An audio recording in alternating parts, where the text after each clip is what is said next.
Recording in progress.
Minutes long tonight. I do ask if you email us those comments, the Board of Education can also read them. So that's BOE@DPSNC.net. Thank you. And where's the yellow light or the, oh, right there. Okay. Hi, my name is Laura Kagan. I am an outgoing co-president of the PTSA at Durham School of the Arts, and I'll refer to it as DSA after this, and incoming communications chair. So I'll be working with the PTSA again next year. There's been a lot of activity around this week with the departure of Mr. Hawks. excuse me, a lot of people may assume the DSA, PTSA is here to talk about Mr. Hawks. We are not. He is moving on. The PTSA is here to talk about moving forward from this point and helping in finding the right principal for DSA. We're concerned that a transition of leadership is happening at the same time that DSA students will be returning to on-campus instruction for the first time in almost a year and a half. Unlike the rest of DPS, DSA students finished the academic year before they had a chance to go back into in-person school. DSA offers unique opportunities for students, and the PTSA wants to make sure new leadership is committed to maintaining and improving the educational experience for all current and future students at DSA. And we have a letter we'll send you as well. But, two of the things that are special about DSA are the diversity of the student population and the expectation of excellence for all students. PTSA wants to make sure that any new principal will retain these qualities as well as balance these criteria with an appreciation of the arts as they begin a new era of leadership. And families of students at DSA and other DPS schools want a commitment that DSA will be welcoming to all students. Does that keep going? Okay. So really quickly, these are tough times for all students. We want to work with the board and Dr. Mubinga in helping the search. And there must be trust with the full range of DSA families, not just certain groups. And we're very well aware of that. We need your assurance that you will seek the input of parents, students, faculty, and school improvement officers, for example, who represent a diverse range of stakeholders at DSA during the selection process and before you make a decision about a new principal. Thank you. Thank you. Aman Abdul Malik, followed by Jay Rahim. I apologize for any mispronunciations of the names. Can I adjust this?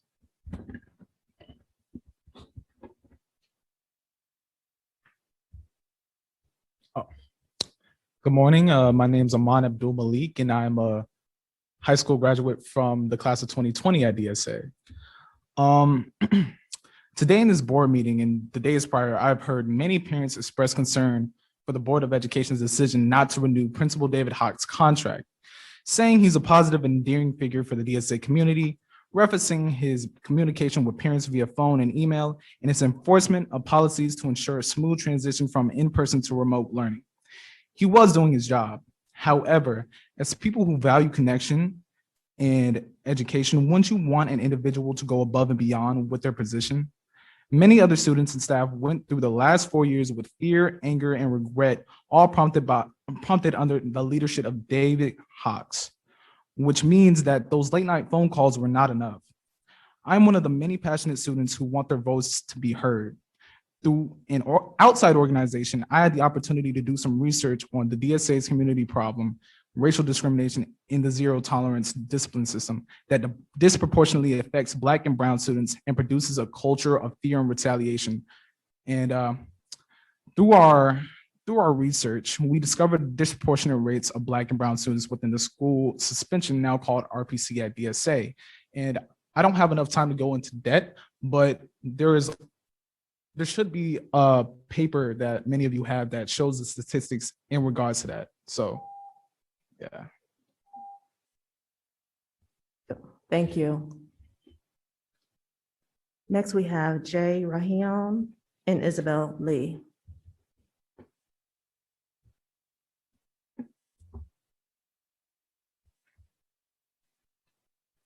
Thank you. I will pick up where Amon left off. I'm also a recent high school graduate from Durham School of the Arts.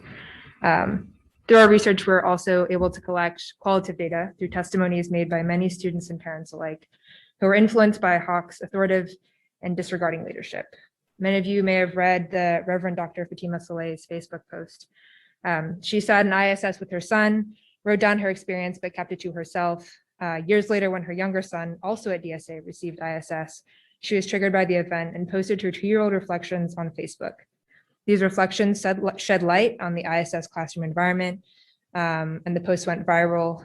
After that, there was quoting from the Reverend Dr. Saleh, ratcheting up a hyper-surveillance of her younger son, who the post was not about.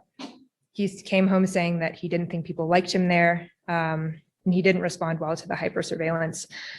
Within weeks of the post, she ended up having to take him out of DSA.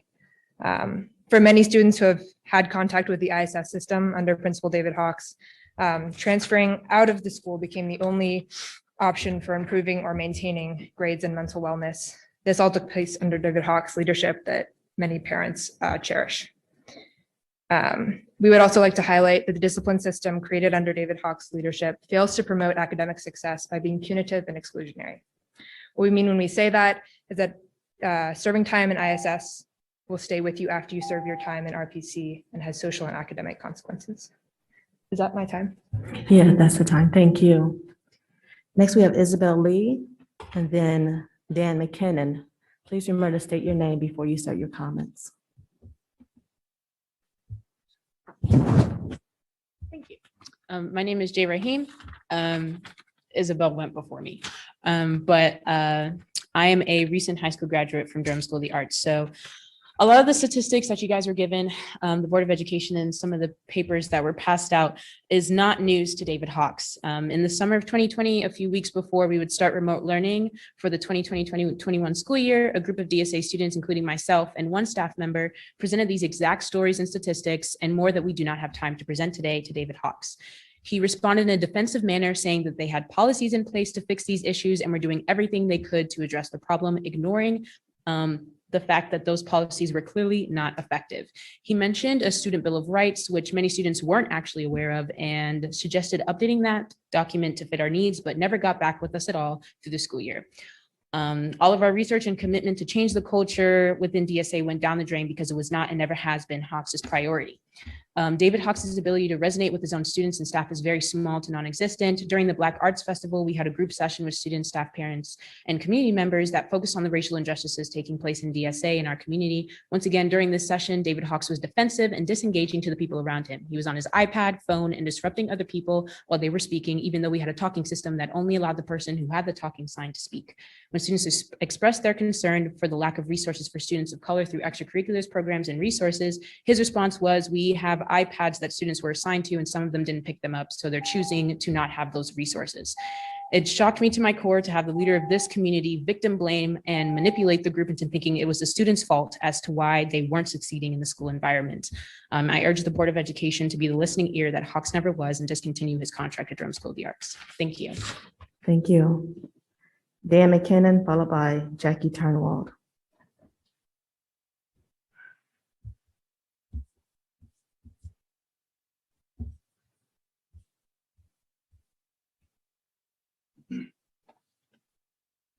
Thank you, School Board Superintendent. My name is Dan McKinney. I organize in Durham to disrupt systemic racism and white supremacy culture. I support the board's decision to not renew David Hawks' position.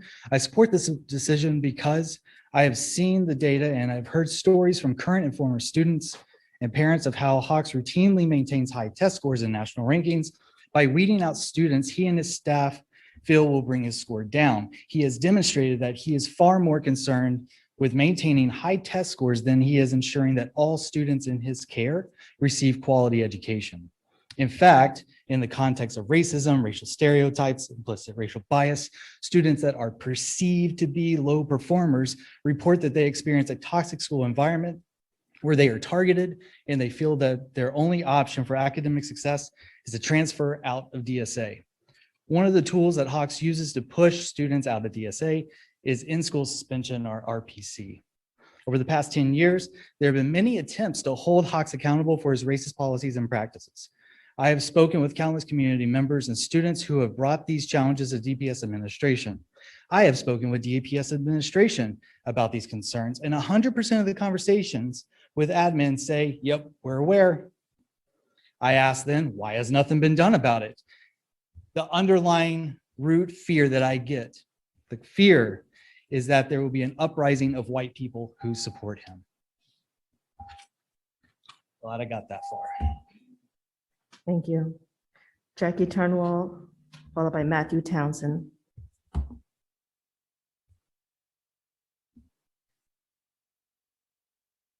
Good evening. My name is Jackie Turnwald. As of May 28th, I am a former DPS educator of 12 years. People talk about DSA like the crown jewel of DPS, and in truth, David Hawks is representative of DPS as a whole, and it is for that reason I hope the decision to not renew his contract is one that will result in a closer look at DPS leadership. Because when I say David Hawks is representative of DPS, I mean that DPS has a culture of toxic leadership. These are folks who believe in a model of power over rather than a model of power with. In my own 12 years with DPS, I have witnessed how this model causes long-standing educational harm, how it splinters community and pits people against each other. And if our district is ever going to be the environment to learn and work that it should be, it is this toxic leadership that we need to eradicate. For years, I worked at a school where students who left DSA or were pressured out found refuge. There was a clear pattern to their stories: inequitable scheduling for Black and Brown students, harsh and skewed disciplinary practices, being made to feel inadequate and like they didn't belong. I heard stories from other adults about EC students at DSA being counseled to go to a specific DPS school, which they were told was an EC school. However, when that school had a large caseload of EC students and requested more staffing and support, it was instead DSA that received additional staffing. Ultimately, it's important to recognize the aspects of the DSA culture and people operating using white supremacist power structures exist in all our DPS schools. Thank you. Matthew Townsend, followed by Jody Crawford.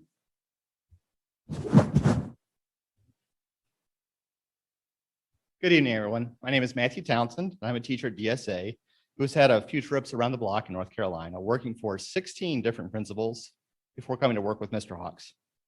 Maya Angelou said, "I do my best because I'm counting on you, counting on me." I give my best at DSA, knowing Mr. Hawks is counting on me to deliver promises, and I can count on him. I will never enjoy such strong leadership, and it will be missed. For days, staff have been sobbing throughout the building. We are in mourning. I'm here today to put my grief on pause and publicly express my gratitude to Mr. Hawks. Thank you for your commitment to a safe, accepting school. When DSA shook from a gas line explosion, Mr. Hawks made sure every member of the DSA family was out of harm's way. He ensured students got home and the emotional support was there for the days after. DSA has been an exceedingly safe space for students to attend. Any student could attend here, knowing the staff and student body are committed to safety, tolerance, and acceptance. Students cannot grow if they do not feel protected, and we grew at DSA. Thank you for opening doors for all of our students. Fact, 95% of our graduating students go on to pursue a post-secondary education, and the majority of our graduates pursuing a four-year education are Black and Brown students. Fact, we typically have 200 students of color enrolled in our rigorous AP courses. Fact, a student with a learning disability at DSA is Jody Crawford, retired Durham School of the Arts teacher. You will never have a better administrator than David Hawks, but I'm going to give the rest of my time back over to Matt. Thanks, Jody. A student with learning disabilities at DSA is more than twice as likely to be grade level proficient than the DPS average. And students with limited English proficiency have been 3 times as likely to be grade level proficient. When the pandemic hit, Mr. Hawks decisively tapped every resource available to make sure that every student had a device in hand so learning could take place, and that every faculty member had the hardware they needed to teach remotely. Every single student, every single staff, hundreds of hours of hard work from DS staff willing to risk their lives to make it happen. And lastly, thank you for inspiring us with your personal investment. In Durham Public Schools, 15% of teachers feel their school is not a good place to work, 4 times more dissatisfied than teachers at DSA. Our teachers may be tired, we may be overworked, but we love to see our students become successful, and we love the man that turned DSA around, giving us 14 years of his life. Jack Gray said, "I believe that Icarus was not falling as he fell, but just coming to the end of his triumph." I hope this community can remember the amazing accomplishments of DSA under a determined individual that believed we all could fly higher and higher year after year. Thank you, Mr. Hawks, and thank you for your time. Thank you. Thank you. Next, we have Anthony Amos II, followed by Rosanna Morgan.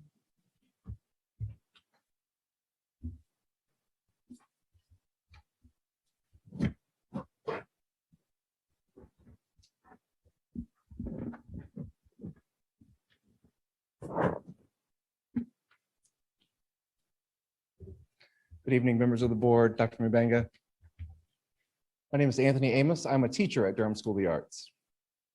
I stand before you tonight on behalf of the students, faculty, and staff, families, and DSA community who are sad, angry, and frustrated by this board's decision to terminate David Hawks' employment as principal of School of the Arts.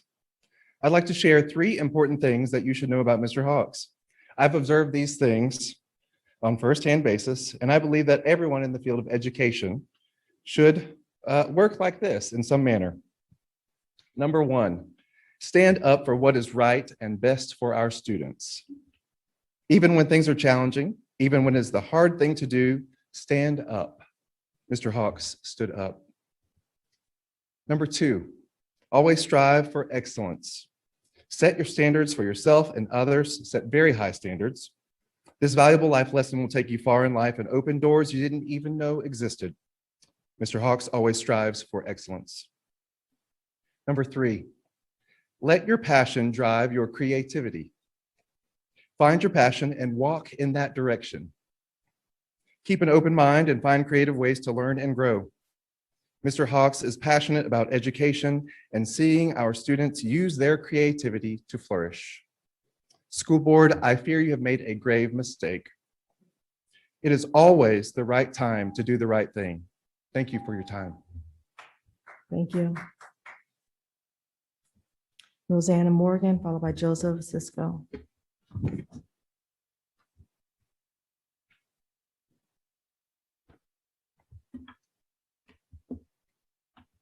When I first met David Hawks, I thought, man, this guy is a jerk. I thought he is part of the good old boy system. And then I got to know him as a human being. You know, I have a child with special needs who attends Durham Public Schools. And although DPS has failed her on many accounts, DSA has not. David Hawks let me make up 2 hours every Wednesday afternoon so that I could get off 2 hours early every Tuesday for 3 straight years to take my kid to the doctor she needed for her special needs. And I got your facts and figures.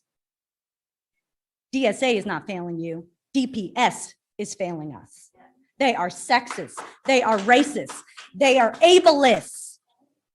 Don't blame David Hawks. You are pointing your fingers at the wrong person. He is not a racist. He is a beautiful man. But before you judge me on my skin color, I've been homeless. I owe $176,000 in student loans because I'm a white girl, or rather perceived as a white girl. You don't know me. We should be working together. And you just stole our leader, a leader who you clearly don't understand. You don't get us at DSA. Have you seen our population? We are our own Pride Month parade. You have made a grave, grave mistake. And you are going to lose some of the best teachers in DPS. Thank you. Joseph Cisco, followed by Thomas Lockamy.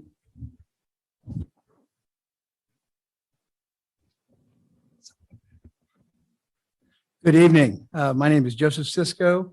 I am a 6th grade teacher at DSA and DPS. I have taught in North Carolina for 31 years, and of those 31 years, 9 of them have been for DPS. The last 5 have been at DSA. In the years that I've taught, I've had many principals that I've worked for, a lot of good ones, a lot of great ones. I count David Hawks as one of those principals. Last Monday at DSA, staff met to say goodbye to a lot of our retiring teachers. We had a lot of things to say to them. A lot of students, former students, teachers said wonderful things to them, presented gifts, told them what an impact they were to our school, our community, and celebrated their years of teaching.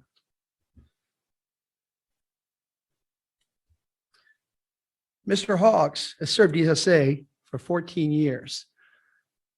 And I think over 40 years of, as an educator in North Carolina.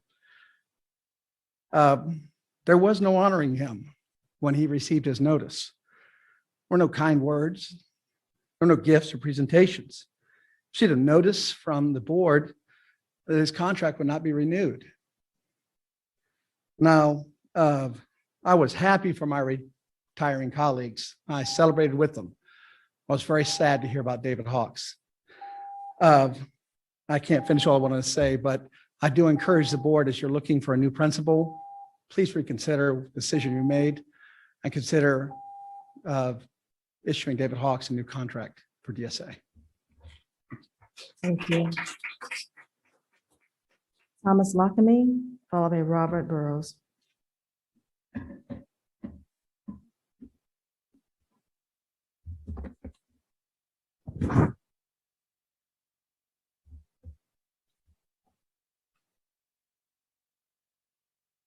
Good evening. My name is Thomas Lockamy. I'm a teacher at Durham School of the Arts. And I had a 2-page typed presentation. And I'm just going to leave that where it is because I want to speak from the heart. I have been at DSA for 25 years under 3 principals and an interim principal before Mr. Hawks came. While I don't find anything negative to say about those people before him, I can say all things positive about David Hawks. Many people look at Mr. Hawks as a negative person. However, it's lonely at the top. And when you're the best at what you do, there will be finger pointing. And that's what I see that's going on here. In my 25 years in education, I've never been more disappointed than Monday in that staff meeting. I'm so disappointed right now. I really don't know what to do other than to finish my years of service to my students, my colleagues at Durham School of the Arts. I hope to receive the accolades and the praise that David Hawks should have received, even more than me, when I walk out the door. Unfortunately, he does not and will not have that opportunity. I'm ashamed, I'm appalled, and I feel totally disrespected by this group who has made this unfortunate decision to get rid of someone that is so valuable to Durham School of the Arts and the Durham Public Schools community. Thank you. Thank you. Robert Burrows, followed by Melody Moore.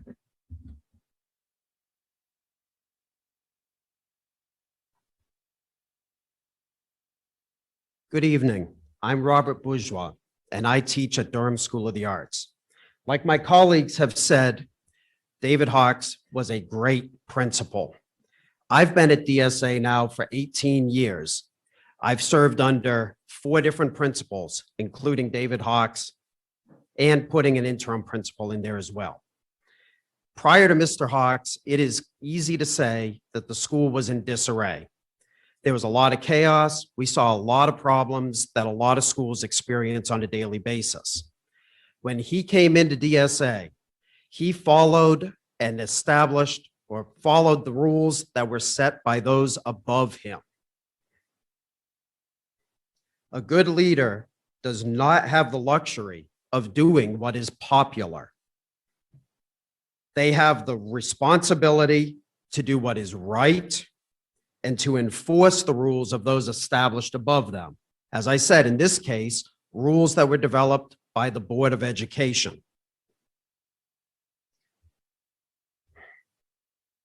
After establishing order at DSA, Mr. Hawks empowered his teachers so that we could do our best to help our students be successful.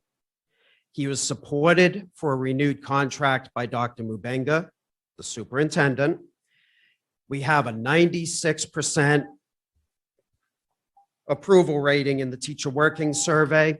And if you look at the accolades that our students get on both a local and a national level, our school is succeeding. This is not the way that a school board should treat the leader of a successful institution. Thank you for your time. Thank you. Melody Moore, followed by Alexa Chambers. My name is Melody Moore, And if this was an essay, I would title it, "You Don't Know What's Going On Behind Closed Doors." When I heard Mr. Hawk's contract was not renewed, I cried. I cried tears of relief. My now grown, successful first responder and honors graduate at UNC Greensboro had been devastated and traumatized over interactions with Mr. Hawks, and I knew others had suffered those experiences, including friends who had to drop out because of his abuse of them.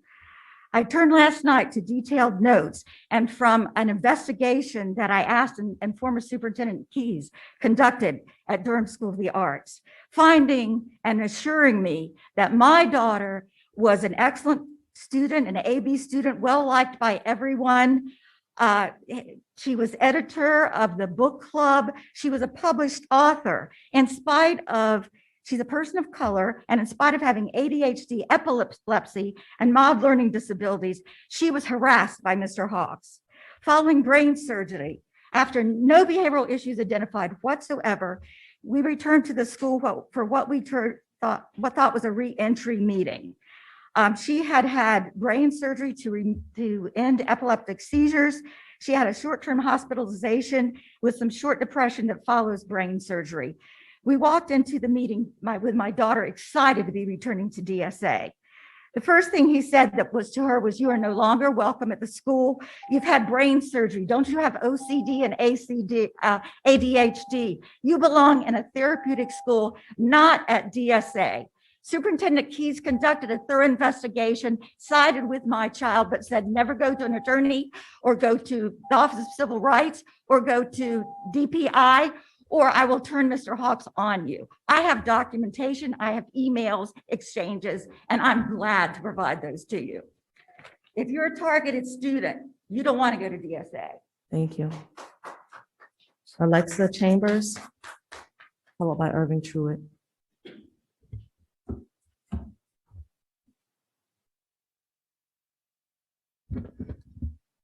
My name is Alexa Chambers, and I'm a rising senior at DSA, and I'm here to convey my view on the issue of the non-renewal of the contract of Principal David Hawks. Mr. Hawks is a dedicated, caring principal who has supported staff and students for the past 14 years. He's been the first at school and last to leave, and has given his all into creating a welcoming environment where everyone, students, teachers, and staff, can learn, feel valued, accepted, and heard, and be themselves without shame. I have felt comfortable and safe every day there. He has always been a dedicated, present part of the DSA community, from popping into Spanish class and conversing with students in Spanish, to participating and answering questions in English class. Mr. Hawks has given his all to DSA, academics and arts, students, and staff.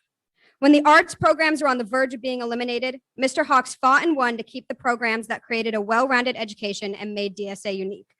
When there was a gas explosion less than a block away, Mr. Hawks personally went around the school to each room to check on the students and ask what he could do to support them and the teachers. He is so very proud of all achievements, academics, arts, and extracurriculars, as well as our graduation rate, the students who choose to go to college, and those who don't. Mr. Hawks has given his all to DSA, and we are not reflecting how much he has helped us, are not reciprocating in return what he has done for us. He has achieved an environment of care, love, and appreciation, and DSA will not be the same without him. Thank you. Irving Truitt, followed by Wendell Tabb. Hello. As you know, I am Irving Truitt from Northern High School, and I'm still here with the board asking these questions. Why is there no communication? I have been here time and time again to present the problems, the inequities with the theater department at Northern High School, and no one has responded. My students keep asking me, what is the situation? My parents, I cannot give them an answer because no one is responding. I've been trying to fix this issue since 2017. All of these concerns have fallen on deaf ears. Yes, we met once with the design team, twice with the design team about these inequity issues. And I was told by one key person that these will not change. It must stay the same. This is not what DPS stands for. We have an equity team. We stand for equity. And now I'm up here again pleading, which I shouldn't have to do, for equity. pleading for you to make the right decision. Your situation was to divide a scene shop in half. That is your recommendation, to divide my scene shop in half where we would not have enough space to do the job that our students need to do.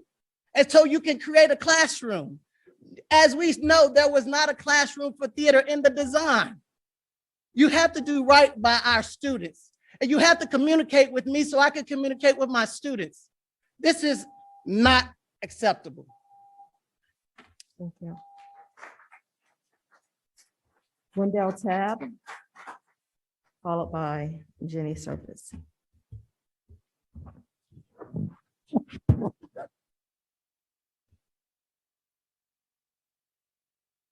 Good evening, Dr. Mabingo, board members and staff. I'm here twofold today. One is to ask you, is there an attack on the arts right now? We should not be having too many conversations about what's right and wrong because we all know what's right and wrong. I've had my private conversation with the principal at DSA about his situation that I'll keep private. I've had some conversation with you board members and Dr. Mabinga and to staff that I will also keep private because that's who I am. I talk to the individuals. DSA, as I shared with so many, it's not a true art school until you allow students to audition to get in that school. Because so many Black and brown students are not going to be able to get in that school that are very talented because you have a lottery process. I am an artist. I've been to a lot of performing arts schools. I can help you, but are you willing to receive the help? I'm a beneficiary of those students that are not getting into an art school because they're coming to Hillside, which makes my program a top program. And finally, to Mr. Truitt's point, a mistake was made, and I know this board fixes mistakes because you've just shown that. So why are we not fixing the mistake for Mr. Truitt at Northern High School? You have the power to do so. You've shown it. So let's do right by Mr. Truitt and those students at Northern High School. You made the mistake. You have to own up to it so that we can all move forward together in equity for the arts. Thank you. Jenny Surface, followed by Elizabeth Brown.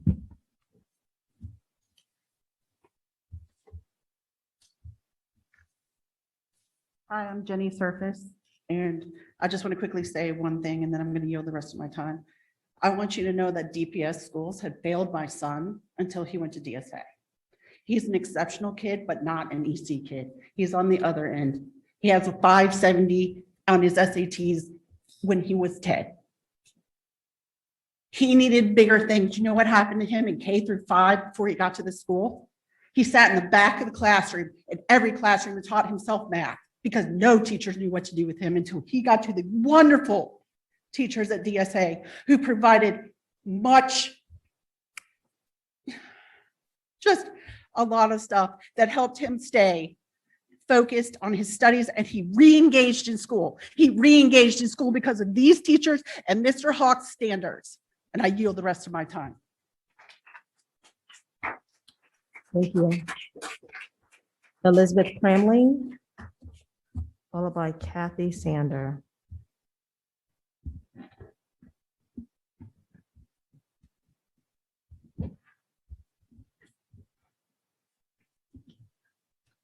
Hi, I'm Elizabeth Cramling. I am a rising junior at DSA.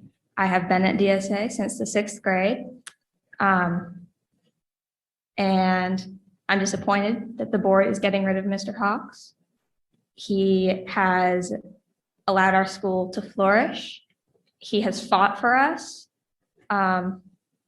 He has fought for the arts at our school. He has fought for the students at our school. He has fought for the staff at our school. And you are taking away the man who has allowed his students, his staff, and the arts, as well as his school, to flourish. You are taking away the man who was there for us when the gas line exploded.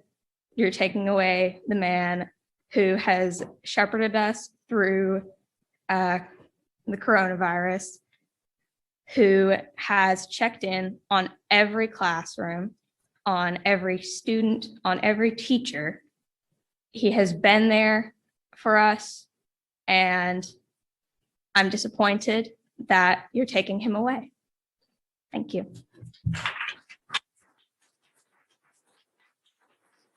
Thank you. Kathy Sanders, followed by Andrea Summit. So I'm Kathy Sander. I'm the parent of a rising senior at DSA. I also sit on the Athletic Boosters Board. I'm on the school improvement team. I'm an active member of the PTSA, and I'm an active parent with the dance department. So I'm in a lot of different places within the formal leadership structure of our high school. I'll skip over the pieces about how ever present Mr. Hawks is. I mean, the one story is we had a dance competition that he helped us really work hard to be able to take our entire group to in Charlotte with fundraising. Lots of kids who otherwise aren't going to be able to have this kind of experience. Not only did he help support us to get us there, but the man took his Saturday, drove 3 hours, watched 1 3-minute dance, and then waited with the parents and the kids for 4 hours until the awards came on a Saturday. And that is indicative of the kind of ever-present person he is at this school. Clearly, from having been on the school improvement team, having been in the PTSA, having been on all these different leadership structures within the school, we know there are issues. Our school is not perfect. Our city is not perfect. And some of the biggest problems right now are this disconnect and this surprise that a decision was made that affects all of us, but it was done sort of without any transparency. And so we're not sure why this decision was made. And as we're, there's been all sorts of discussion about racial equity, children not, EC kids not getting what they need. And we're working on some of those things within the PTSA and the SIT. But if that's, Jenny yelled at her 30 seconds to me. If that was the situation, how can we know? What's the policy by which the board and the district give corrective measure? Is this the policy that there are problems that rack up? Clearly, there have been complaints and concerns that have been expressed. We're not hearing about it within the formal structure system of the district, within the school. And so you can get rid of Mr. Hawks if you think he's the problem. But if that's the case and you bring in a replacement, if there's no formal indication of what those problems are, you can't fix that issue. So that's going to be my overall concern, is that if you're making, without transparency as to why this decision was made, is a replacement going to fix issues that are nebulous and unclear? Thank you. Thank you. Andrea Summit, followed by Elizabeth Kremling. Hi, my name is Andrea Sumner.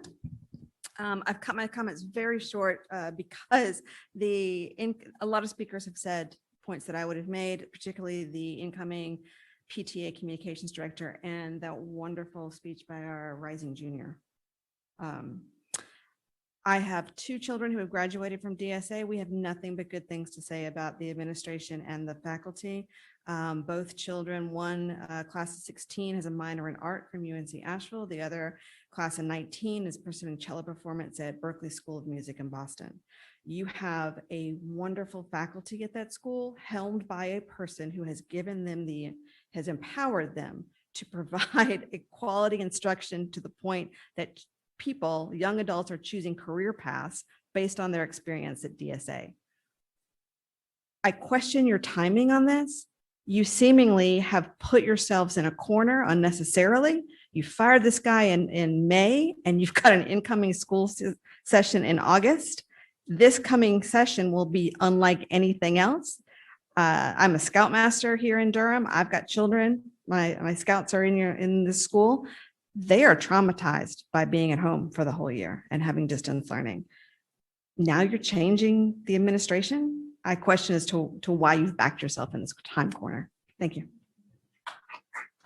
Thank you. Elizabeth Cramling, followed by Dr. Rhonda Taylor Bullock.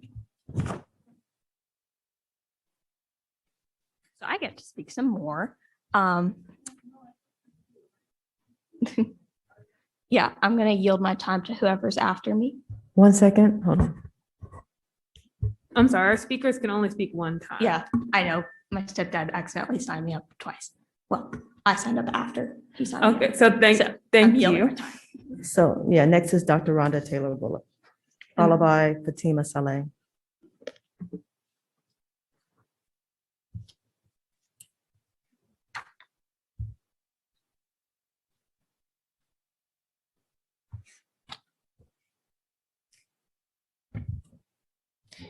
Good evening. My name is Dr. Rhonda Taylor Bullock. I'm here as the Education Chair of the Durham Committee on the Affairs of Black People, and I'm here to say that we as a community stand by and support and are thankful for your decision to not renew David Hawk's contract. As a community, we have watched for years the push out of Black and Brown children. I do not doubt those success stories that those parents, those educators, and the students here that have shared. There's a different experience if you're Black or Brown, or if you have a disability. And that success and those accolades come on the backs of Black and Brown children and children with disabilities. We've heard stories after stories after stories of harm under the leadership of David Hawks. If you don't know, it's because you don't want to know, and you've been under a rock. For many people who've been in the district, former teacher, taught for almost 10 years at Hillside High School, this was no surprise to us.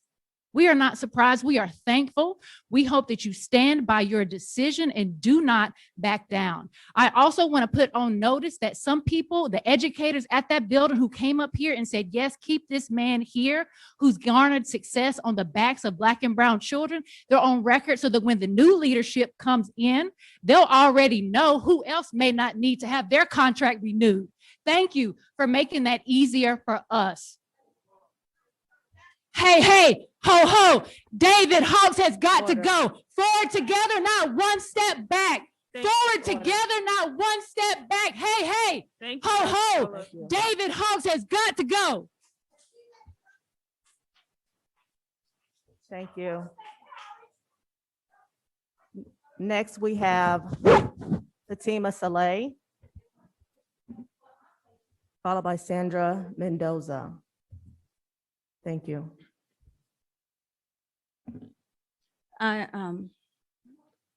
Reverend Dr. Fatima Saleh. 2 years ago, I wrote about my son's experience at DSA, then my other sons. I can hear stories about the success, and I hear them, and I can hold multiple truths at the same time. I can. I also want to know what the backs of those truths look like. I do, and I know what they look like. If this was just about my two sons, because of the retaliation at DSA, if I would have known now, I would have backed off and have not finished speaking about this. But it was about all the stories I heard that are not here, but they came many times to speak to this. And so while I hear your stories of success, yes, but I hope and dearly hope you recognize and know there's a deep undercurrent of racism at that school. And it's deeply damaging and traumatic on bodies, on real students' lives. And your success does not get to come at their misfortune, at their harm, at their degradation. It does not. And it does not have to. Does that make sense? It does not have to. The success of Mr. Hawks does not have to come at the expense of brown, Black bodies. It does not. And it has. That's what I want us to wrestle with. So he gets to go on and he's done.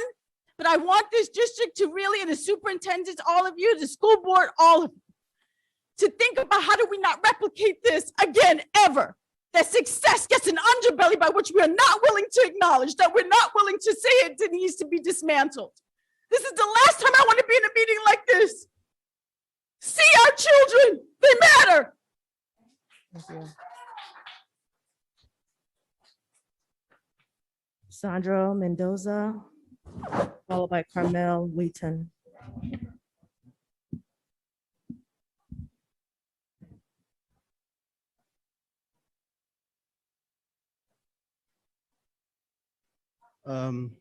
Sandro Mendoza, community organizer, Please especially respect our speaker. Okay, thank you. Go ahead, Sandro. Sandro Mendoza, community organizer, especially in the immigrant community. It took a long time. I think you guys waited a long time to let him go. Like everyone was saying, it's nothing new that Hawks had preference in school, and it was obvious Black and Brown were at the bottom. I have families who have told me all the experience that they had. I spoke to 3 of them today, to the students are still in school.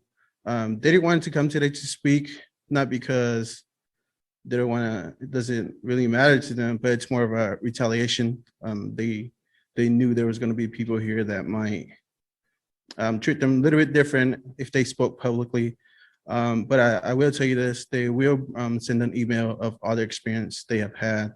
I remember when I was in, I'm a Jordan, went to Jordan. There was this program that we used to go, El Centro Hispano. I know some kids who went to DSA where they left the school because it was very toxic. They went to Riverside, Hillside New Tech. But yes, it took a long time, but the decision is great. It looks like we actually heard from everyone now and not just from certain people. Thank you. Thank you. Carmel Wheaton, followed by Olivia Bledsoe. Hi, my name is Carmel Wheaton, and I'm here with DSA, PTSA. I have been involved in a lot of things at DSA. The thing is this, is that Mr. Hawks is gone. He doesn't want his job back based on what I've heard. I'm asking the board that as you go forth in finding a new principal for DSA, that you take everything into consideration. Inclusion and diversity is a big thing that's going on now. Everywhere you go, everybody's talking about inclusion and diversity. I'm asking that as you search for a new principal for DSA, that is something that you discuss. You know, what does unconscious biases mean? A lot of things we do them just because we do them, but I'm asking you to ask that candidate or those candidates, what does inclusion and diversity mean to you? We have a diverse school, but what does that mean? Does that mean that we treat everybody the same? We take that diversity and we put it in one pile? No, that's not what diversity should be about. Diversity should be about taking from every child there. And we say we don't see color. Guess what? We need to see color, because when we see color, guess what we do? We see individuals. Thank you. Thank you. Olivia Bledsoe, followed by Karen Bledsoe.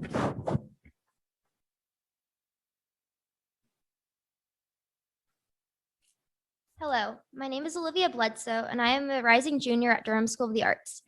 I have attended DSA since 7th grade, and it has become home to me. Mr. Hawks makes students feel welcomed at DSA and encourages inclusion and community. He is also very present in school life. I'm in the piano pathway, and in Mr. Hawks' 14 years at DSA, he has not missed a single piano recital. He always attends school events to support students in their pursuit of the arts. The reason DSA has the highest test scores of any DPS school is because Mr. Hawks encourages us to pursue rigorous academic studies and holds us all to high standards because he believes in us and our futures. By not renewing his contract, the school board has taken away a principal who has always supported his students and believes in their futures. Thank you. Thank you. Karen Bledsoe, followed by Haley Brickman.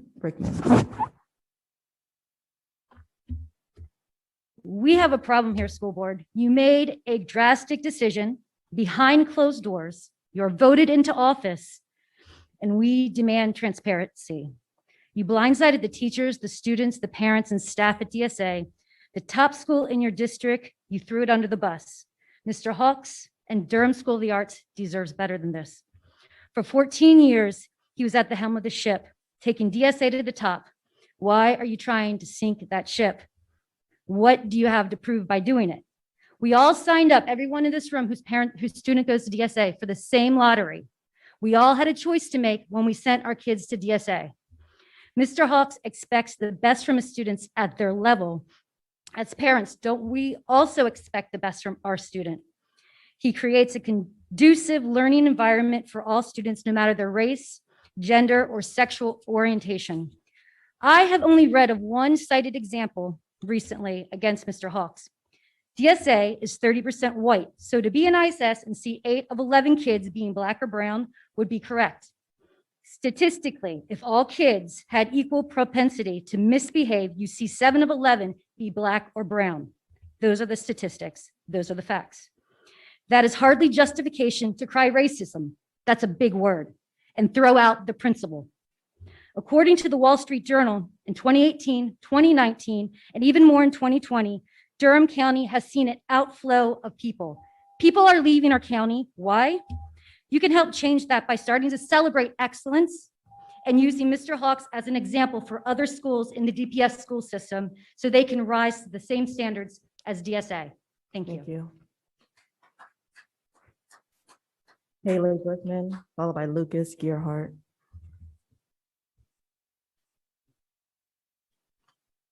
My name is Haley Brinkman. I'm the mother of a recent graduate of Durham School of the Arts. By not renewing the contract for Mr. Hawks, principal of DSA, the Board of Education has further fractured the school. Clearly, there are multiple experiences of DSA under Mr. Hawks. Whatever negative behavior was cited for letting go of Mr. Hawks, all concerned parties would benefit from the skills of trained mediators. Mediation can be used to address the impact of Mr. Hawks' leadership and create the opportunity for people to be heard. It can also be used to determine restorative actions so the people involved can receive justice and heal from the experience. Mediation has been used elsewhere to create an institutional culture of healing and growth. DSA deserves that opportunity for continued improvement and healing. That would enable the board to build on the strengths of current experienced faculty and rebuild on the heels of a year of virtual classrooms. It would also create a space for those who've been injured to be healed and collaborate to build a stronger school. For the sake of DSA staff and families, I urge you to consider replacing Mr. Hawks at this time and choose an alternate action. Durham is the kind of place where people can work together to strengthen each other. Thank you. And Lucas Gearhart, your final comment.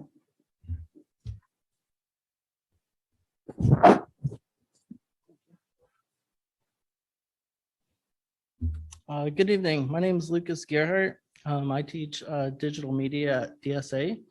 And I just wanted to offer my insight as a fairly new teacher to DSA. I taught in Las Vegas for 12 years and moved to Durham in 2019. And since then, the transition has been really great. And part of the reason why I moved out here was because of like what DSA was all about and the leadership that Mr. Hawks had. Some other things I wanted to just kind of briefly talk about was he really helped assist my classroom because I have like a computer lab and we needed some certain technology, and he made that happen for all students. You know, every day it seems like he's always poking his head in the classroom, just as a supportive, you know, just a supportive presence, I would say. I've felt empowered, and I just feel like that he fosters greatness in the teachers and students. I do recognize what many have said before me, and that are not in favor of him, but I personally haven't seen things to that degree. So I feel that there still is division. I just hope that the future of the new leadership can just be transparent and the staff has some input in it too. Thank you. Thank you. That concludes our public comments. Thank you for all your comments. Agenda item number 6 is our consent items. We have several items on consent. There's Carrington Middle School, new singular wireless, elementary school F, construction management, indoor air quality program management consultation services agreement, energy conservation, program management consultation, activity.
Okay.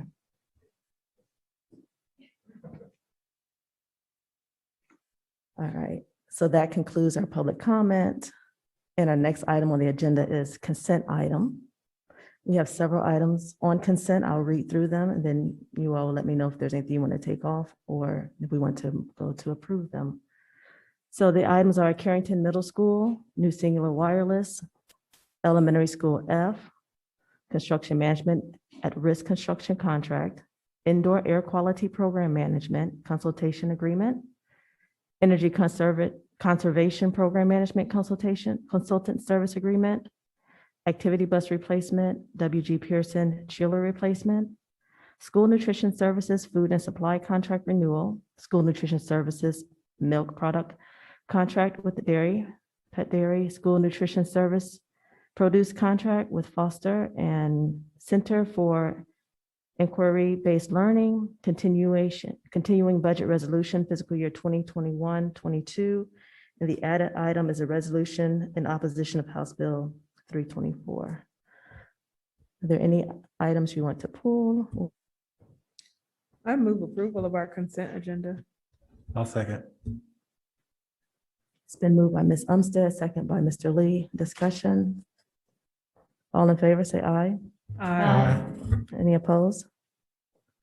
It passes unanimously 6-0. Number 7, action item on the agenda is our chief of staff. 7A is board policies transition project. Ms. Giovanni. Thank you, Madam Chair. Good evening, board members and Dr. Mabanga. If I just want to bring, before I begin, and Ms. Smith, if you could pull the PowerPoint up while I'm doing the introduction, I'd appreciate it. This project, the board manual transition project, began in 2015. And I want to give credit right now to Dr. Deb Pittman, who was leading that work in 2015. And having worked at the School Board Association for several years doing board policies, it is a very heavy lift. And especially in a district the size of Durham. In many other districts, there is one person and their full-time job is to do the policy manual in large districts. And Dr. Pittman, when she handed over her files and her binders, was the most organized that I've ever seen. And she really helped me as we transitioned into this. So the board was able in 2016 to adopt a vast majority of the 2,000 policies regarding the board, the practices. And then the project stalled, as they often do when it's Dr. Pittman is an assistant superintendent and had multiple responsibilities. Yet I can tell you that she documented all the work that she had done. And so it was in great shape when she handed it over to me. I began in May of 2018, and Dr. Mubanga assigned the policy manual project to me in fall of 2018 after the convocation, and indicated that I had 3 years to get this project done. So with that being said, in March of 2019, we adopted the first section of policies. And then Dr. Mubanga at some point came back and asked me if I thought I could get it done in 2 years. So we continued to work, and with the help of cabinet members who were very involved in multiple board committees. Thank you to all of the board members who sat there with us for a minimum of 3 hours, oftentimes 4 hours, going through these policies, providing excellent feedback and comments. We were able to get all of the big sections adopted, and in the midst of COVID as well, which was also quite impressive. So with that, is the PowerPoint ready, or Ms. Smith? So with that, I would like to say that even though I'm presenting these final policies for you to sunset the old manual once you adopt them, this is an ongoing process. So it will be that we will be reviewing policies on a regular basis so that we don't end up with an out-of-date manual like we were in 2015.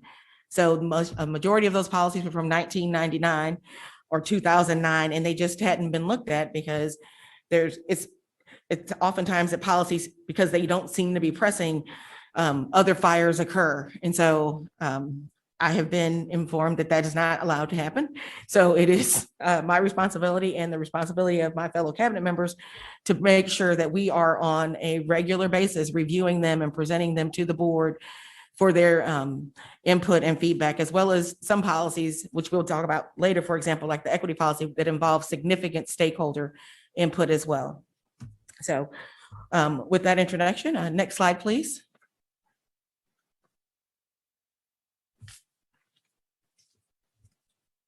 The first policy that I'm presenting for reading on here for your discussion is policy 4301. This is a standard policy from the North Carolina School Boards Association.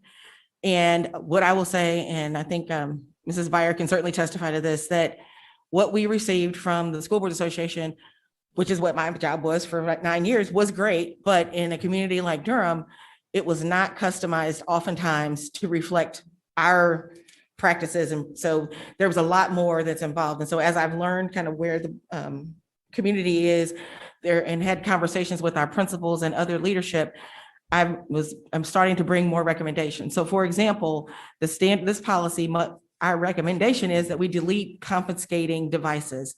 I've had multiple principals and teachers come to me because they take the device and then they give it back, and then the parent says that it was broken and they want their $1,000 for their iPhone 12, or principals are being called out of doing observations, et cetera, to come and take a cell phone from a student, and then the parents come and get it, and then the student has it back the next day. And so based on conversations I've had with principals, our recommendation is that we remove that language and allow, if a child has their phone out inappropriately, to use standard and appropriate behavioral practices by our teachers and our principals.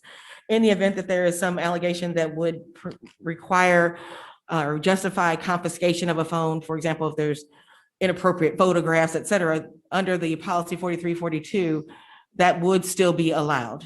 So but you've been given the full policy in the packet, but again, this is the standard policy with the exception of deleting the language regarding staff confiscating these devices. So I'm happy to take any questions in the middle or at the end. And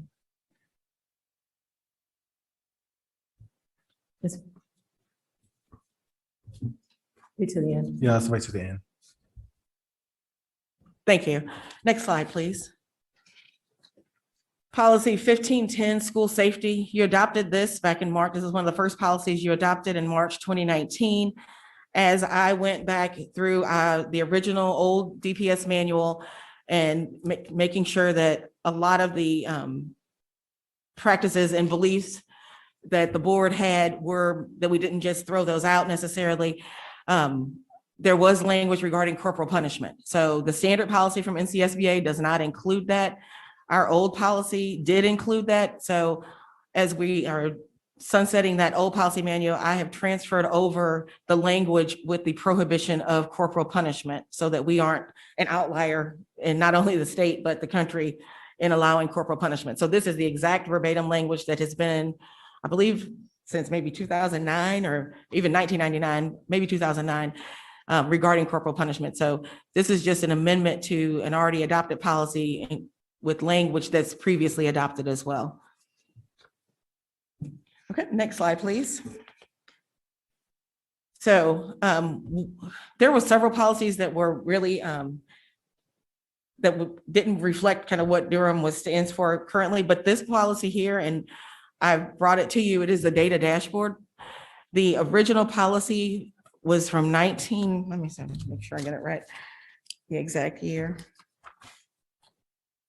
April 30th, 2009, the board adopted this data dashboard policy, and there's supposed to be exhibits and artifacts with it. It doesn't appear that this policy was actually practiced based on conversations that I've had. So I'm bringing it to you because I felt like it did really reflect, where the board was. Based on my working with you over the past several years, but so I didn't want to just sunset it without getting some feedback from the board. And none of these policies, just for clarity for those that may be watching, typically when we were bringing like 30 to 60 policies, we would have a policy committee, and that's when we would meet to 3 to 4 hours. So these policies, since it was it was very few policies, this is the first time that it is being presented. So there's no board committee who has vetted this or given any feedback. So the gist of, I made some minor corrections to this policy as it's transitioned over, but I'd like to just kind of maybe the board take a moment to take a look at it, and when the questions are at the end, if you have any questions you want to amend it, or if you have any questions for me and Dr. Spencer, who is sitting next to me, any feedback, we would be happy to share that with you. But the gist of it, next slide, please. The gist is that what you're saying as a board is that you're going to determine different metrics, et cetera, with input from administration and under the guidance of Dr. Mubanga, as he guides his cabinet.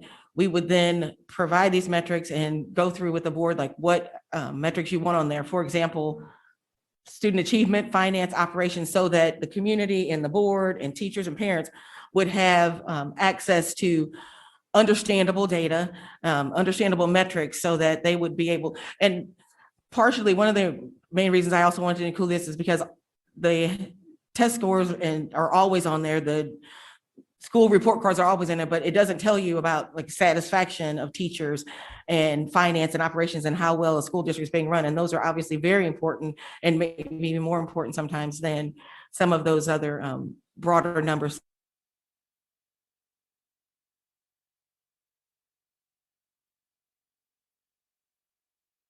that we see. And so I didn't edit any of these provisions that the board in 2009 indicated it wanted to have included in the data dashboard. Next slide, please. And as you see here, this again is complete verbatim from 2009. It indicates that it will be reviewed at least annually and updated.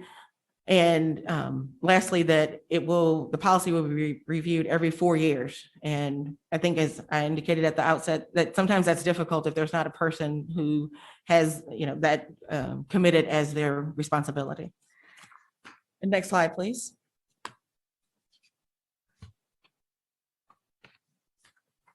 Okay, I'm happy to take any questions. Thank you, Ms. Giovanni. Thank you for your diligence in working expeditiously to get these policies transitioned and sunset. Are there any questions from the board? This item is up for discussion. Any questions? Ms. Byer?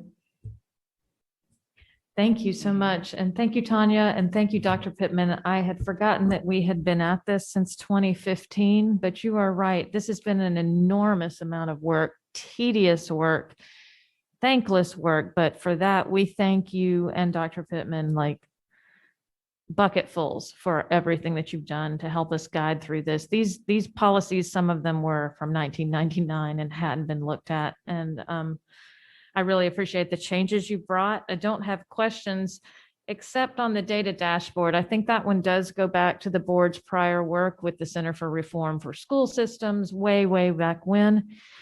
And I know, to me, this one really should actually be reflective of an equity dashboard or some of the equity metrics that we're looking forward to.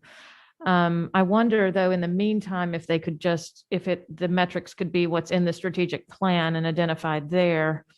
And I think the equity work will take several months of work for the board and staff to work towards. But I wondered if that might be the direction that we take that policy 1910 in as we continue to look at that one. But mostly I just wanted to thank y'all so much. I really, really appreciate your work on these policies.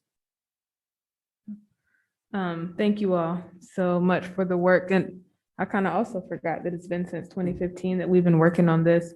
I think your questions around the dashboard, Natalie, are right. Also, where the equity policy team that's been meeting and talking about this, which is also on our agenda today, have been thinking about. And so I think, I'm not sure if we want it in policy or if we want it to be a practice that we do, but I definitely think we are looking, the team was considering these options as we went through that work. Ms. Valladares. Thank you so much, Dr. Giovanni. I appreciate you presenting these policies and, of course, sundown policies as well. I did have questions about policy 4342, which you referenced in the first slide. And so we were talking about wireless devices and, how you have changed that language to reflect policies that are not about confiscating the phones. However, the exception would be in the case of images or suspicion that there might be images. I have personal accounts that community members have shared with me about how that plays out in terms of process. And I just wanted to know, in terms of our policies, how we can elucidate a little more policy 4342 in the cases where a principal assigns an SRO, to come in and take the phone without having a warrant. So, we, any of these things, there should be a warrant in place before they confiscate or force a child's hand, take a phone. What I've heard is that exigent warrant is a loophole because they don't have to have a warrant at that moment and they can just say, I can get a warrant the next day. I would like for us to be really intentional and very specific as to the role that exigent warrants take place in these policies for 4342. But yeah, I'm really appreciative of all the policy revisions and looking at that. I'm also very definitely happy to see the data dashboard and also the opportunity to make that dashboard what DPS needs, right? I sent an email to board members and our admins about the fact that if the state is not prioritizing certain things, we as a district can when it comes to equity. So when it comes to, restorative justice, schools that are very intentional about reducing suspension rates, about building a relationship with students and creating a sense of belonging. So those metrics are sense of belonging. I would love, to see those metrics in the dashboard. And also when it comes to disparities in demographics, who gets advanced courses, this would be definitely something with the Equity Office on Equity Affairs, access to advanced courses, and also like teacher representation. These are all aligned with our strategic plan. So we have the 5-year plan, and we have talked about increasing representation of BIPOC, teachers, Black, Indigenous, people of color. And so the other thing is language justice. We are about to do boundary assessments, boundary work. And we recently met with Dr. Julius Monk and his team and Dr. Hardy. We had robust discussions about, what is to come. And when it comes to schools, there are schools that need more services than others. There's definitely like language access kind of stuff. I'm wondering if that can also be in there. And of course, the list goes on. Actually, this was a long email, but I'm really excited about the dashboard and making it something that will work for us as a district. And as we prioritize equity, access for every student, positioning resources in certain ways and seeing how we are moving the needle on some of these metrics that, are about well-being and sense of belonging and all our kids thriving. Thank you so much. Thank you. Mr. Lee. I just wanted to, I don't have a question. Just want to appreciate you, Ms. Giovanni, because, we worked together for, on these policies, and it's not the funnest thing for me anyway. Maybe you with your legal background, you like that stuff, but it was tough. Those long hours doing that. But the work is very important because, like you said earlier, we're making it for Durham. We're making the policies. These are general policies, but we're making them for Durham. Durham is a very special place, and we care about some of the things we focus on may not be that of those some other districts. And your diligence in keeping us in place, keep us with the reminding emails, remember to read this, come to the meetings, well, maybe it was just me because, I would need those reminders, but I just appreciate you and your staff and whoever else helped to go through this because it was difficult. And like you said, 2015 is when we started doing this. Has it been that long? Wow, man, that's 6 years, almost 6 years of us working on policies because we wanted to make sure Durham was covered. Our students, our teachers and staff were covered. So I just really appreciate that as hard work, 6 years of work on policies.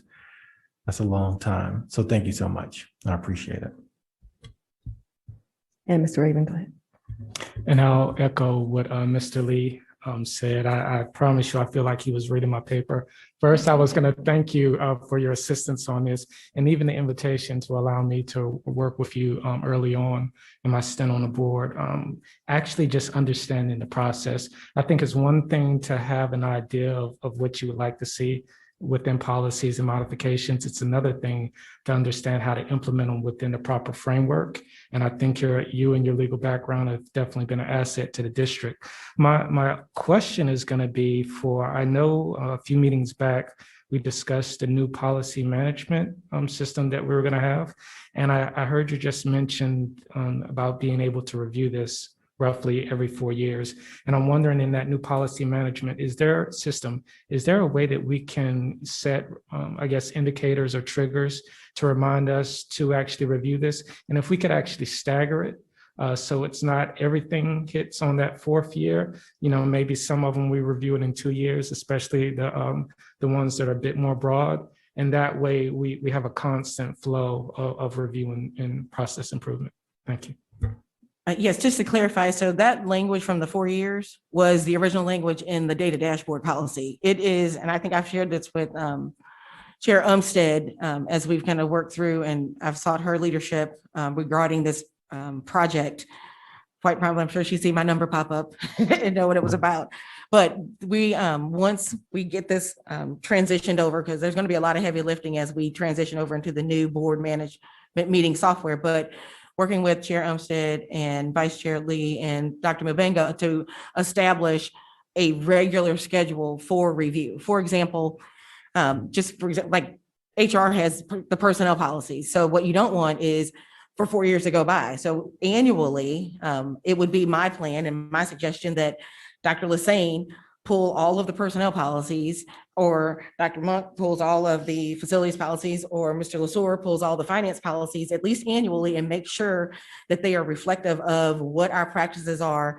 And if they have any suggestions, and to maybe reach out to the board even and say, is there any feedback that you can give me on my policies? And you could do that on maybe annually too much, but I think that that's up to the board. But at a minimum, I would say 2 years, so you don't end up with policies from 1999 that don't accurately reflect what the current board's governance desires are. That makes perfect sense to me. Thank you.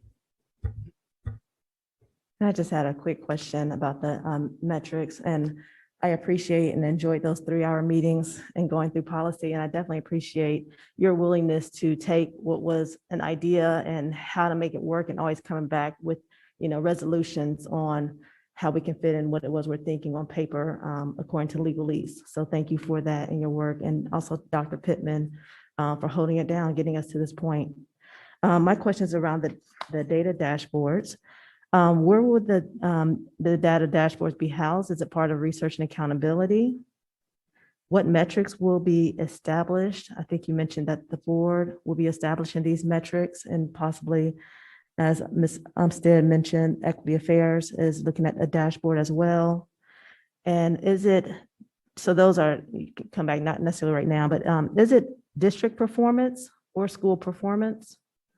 And then also, is there a possibility or talks about exceptional children's department and what the exceptional children's looks like within each school as a part of the dashboard? Thank you. So I think those are great questions. What I would say is this policy is your current policy. And so it's, the only difference is that the number, I'm asking you to renumber it and some minor grammatical changes to the policy. So what I would say is it's from 2009, and to Mrs. Byers' point, it was part of the work that you were doing with the reform group. And I think I saw that in there as well. So I think what I'm seeking at this point is guidance from the board. If that is, if you want to sunset that policy, or if your directive to me is to work with Dr. Spencer and Dr. Mbenga to kind of get responses to your question and make sure that the data dashboard encompasses our strategic plan and the equity policy that Dr. Polik is waiting patiently to present on. So that's kind of where we are. I think that it was basically brought because I didn't want to just say, you know, that policy's out of date and throw it away. I think that the board worked on it, and the board, I'm coming to the board to see if this is something that you want administration to explore more. So maybe not, you know, not even put it on consent for the next meeting, you know, like as you may typically do, or you may or may not do, but to just maybe provide some direction to Dr. Mbenga to work with his team and figure out like what it is exactly that will work, in including the strategic plan metrics and the equity metrics that that the board may decide to follow. Did I? Okay. Yes, thank you. Were there any other questions or discussion? Giovanna, we also have a policy about disruptive students in here that you didn't mention anything about, but it's in this packet of stuff. Yes. 4306. Yeah, so there's two précis that are provided. So this is the first one with the board manual transition, and then next I'll go through the new policies completely. So this is the first packet that we've talked about and was on the PowerPoint are the old policies. So the board's current policy, so it's an old policy, but until you rescind it, right, it's your current policy, referral of disruptive students. And that, only thing I did on that is to renumber it. And basically it provides kind of guidance on I don't know if let me see if I can find the date on that policy. That is agenda 7 or 8B, right? Is that what you're saying? It's 8B? On the agenda? On the agenda. No, we're still, the question Ms. Byer asked me is still 8A. 8A, okay. Yes. And if you look at the précis, it's the second from the last bullet, the referral of disruptive students. So that is a current policy that the board has, and the language in there, and I felt like it needed some additional discussion. And so I didn't want to just, again, just sunset that. I think it provided some guidance and supports for teachers when they're dealing with disruptive students or students they are perceiving to be disruptive. And so I wanted, and as the board's current policy, and I wanted to make sure that it made it over into the new manual. And as I mentioned before, when I was talking about Dr. Lassane and Mr. Lesueur and having those conversations, I think that periodically, like in something like that, I would sit down in Dr. Hardy's office and her team, and she would work with her team and student support services and et cetera, and figure out like, what can we do to make sure that we're providing the supports that are included in this policy for our teachers that may be experiencing these things, that just to make sure they have those supports. So that's all that is, Ms. Byer, is just a transition of that old policy, because I felt like it was important and reflective of this board's views and support for teachers, honestly. Yeah, I know with our code of conduct, we're trying to actually not make disruption a a code of conduct issue a little bit, and we're trying to actually understand that students are children and learning. And so even having a policy titled as that is kind of is a negative for me. And I wonder if we might hold that one and look at it with more of an equity lens. Plus, I don't even know if we're doing what's detailed here. It's so old. It literally is a 1999 one. So I don't know if it's fitting our practice or not. So that was my concern on that one. Ms. Giovanni, on the agenda, this said this for information and discussion. And so I guess I'm wondering if there needs to be groups put together for some of these policies on that, like referral for of disruptive students, or I feel like the dashboard policy is gonna intersect with the equity policy to dig a little deeper. Like, do we need action tonight, or is this discussion enough direction for what we should do next moving forward? So I feel that I would defer to Dr. Mbenga on that, on how he wants to direct us based on this, the feedback from the board. I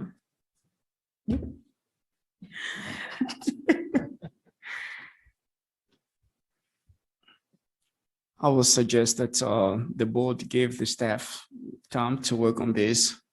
Then I come to you for feedback prior to approving the policies.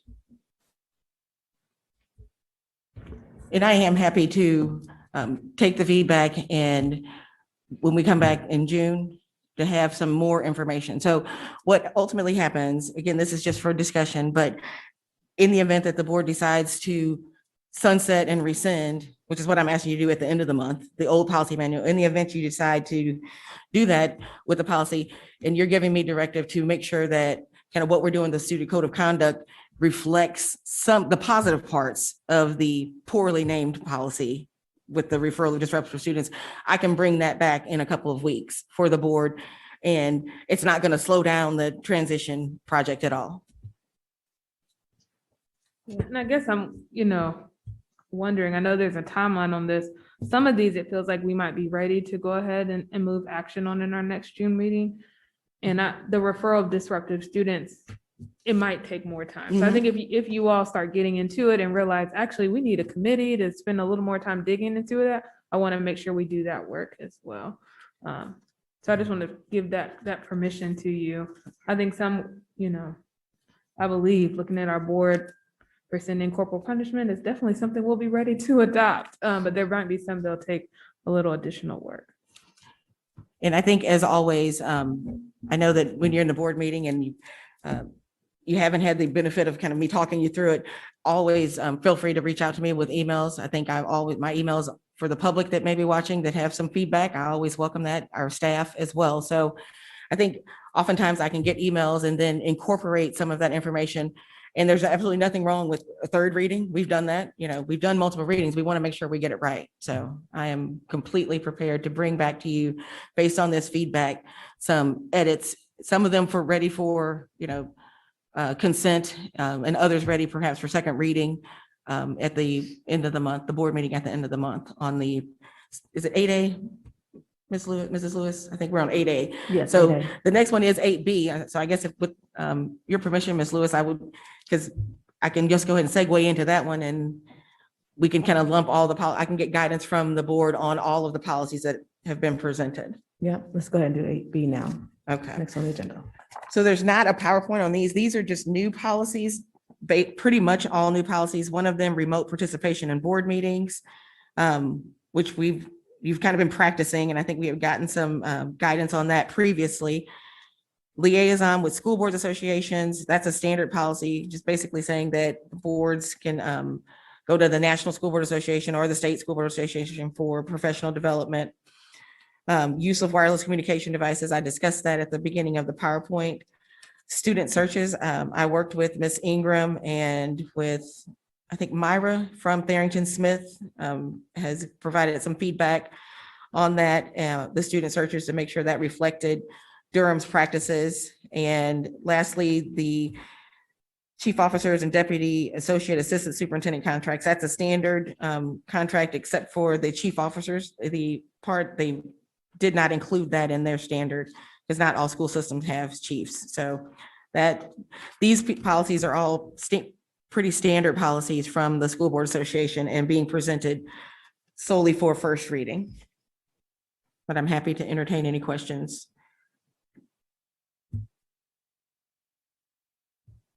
I can't see. I'm sorry, I couldn't see you, Mr. Raven. Go ahead. I did have one, I guess, concern about the remote participation of the board. From my perspective, part of the responsibility of a board member that's participating remotely would still be to allow the community in some way, shape, or form be able to directly see maybe how they're voting. So I can understand like the Zoom calls, I can understand a telephone call, but being able to vote and participate via text message and instant message, that seems like that's a bit more, that's a little bit of a gray area. Because if you're looking for a record of how someone voted, and let's say Ms. Lewis wasn't here, but she texts me what her vote was, then, you know, how would I verify? We'd have to make sure that you could actually see her phone number and thereby confirm that her phone number that I have received a text from is actually hers. I think it just muddies the water. And just let me make sure I want to make sure I'm following you. I'm sorry to interrupt. And you're in C4 of the policy? Yes. So I think it says that's not acceptable, right? Text messaging, instant messaging, email, and web chat without audio are not acceptable means of remote participation. Did I miss another spot? Right, but if it does have audio, then that would be acceptable, right? Because you can have a Zoom meeting and you could have that web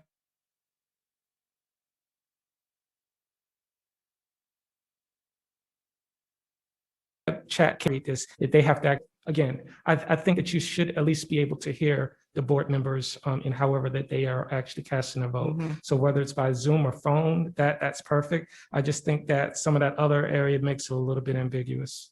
That was just my thoughts on that part. Oh, okay, I understand. Thank you. Any other comments, questions? It was also up for discussion.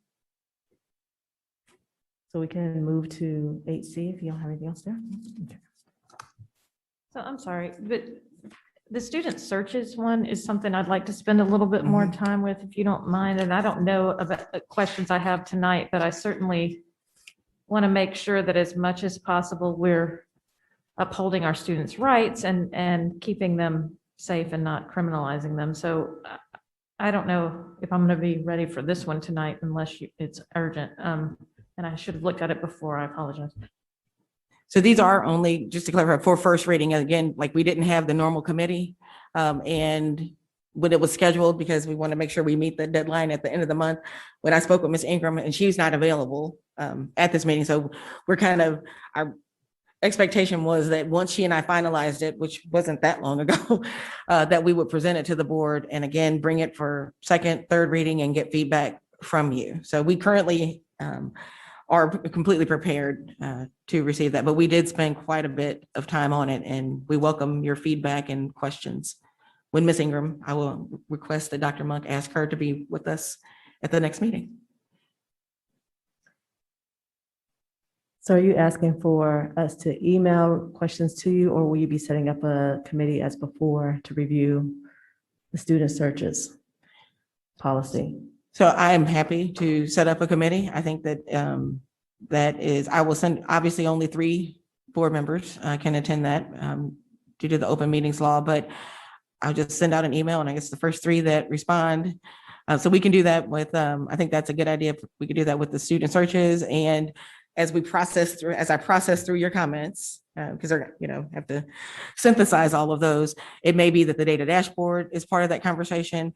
It may be that you have some feedback from Dr. Bullock's presentation that's upcoming. So want to make sure that we are efficient and cover all of the policies, but I'm more than happy to set up a time in the next week, would probably be in the next week, to have that so we can have it ready for Ms. Smith to submit it for the June 24th meeting. Is that the pleasure of the board? Any other, getting nods, yes. Yes, and again, I know that we're, want to get this done, but if it takes longer, I'm okay with getting it right, right? And none of this will slow the process down. So we can still sunset the manual. And I will make sure that we've done what we need to do so that happens. So that won't slow down the process. Thank you. There's no other comments. We'll go to agenda item 8C, new policy 1900, equity and educational equity, first reading.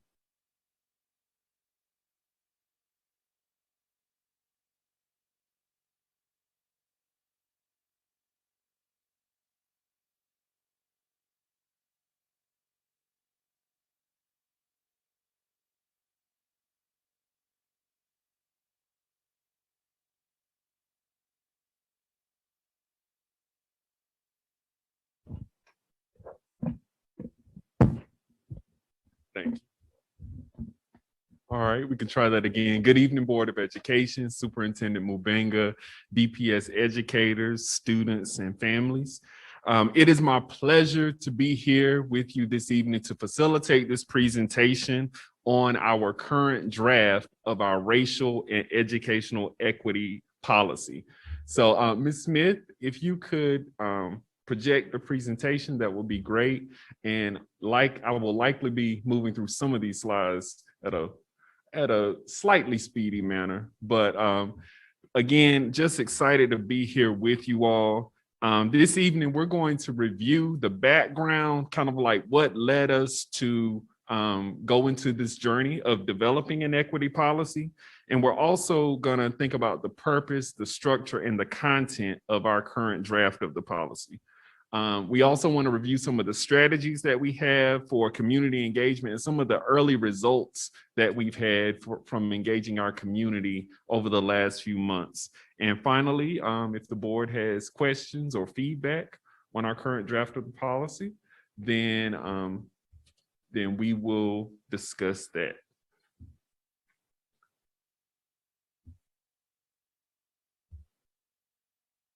It is the racial and educational equity draft policy.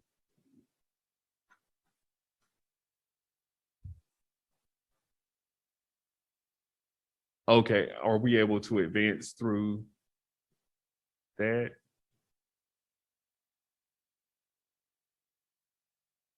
Okay. My apologies if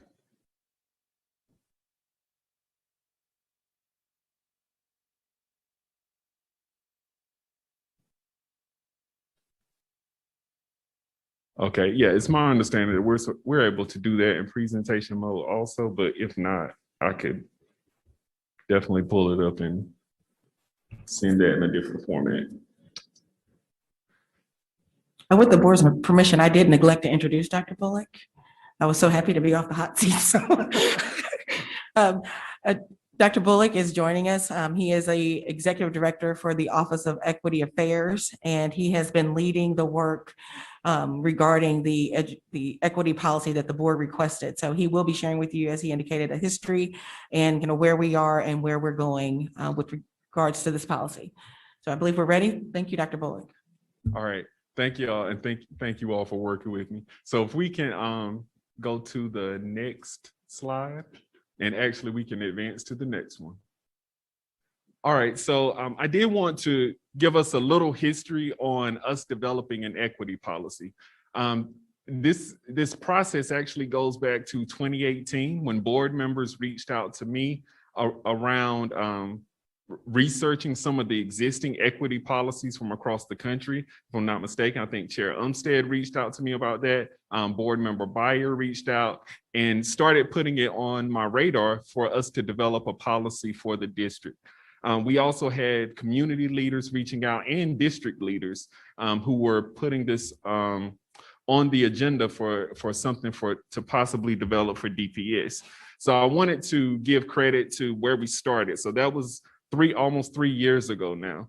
And so over the summer, I started working with Ms. Giovanni and also my colleague in the Office of Equity Affairs, Mr. Jermaine Porter, to consider who we might want to invite to be a part of an equity policy task force.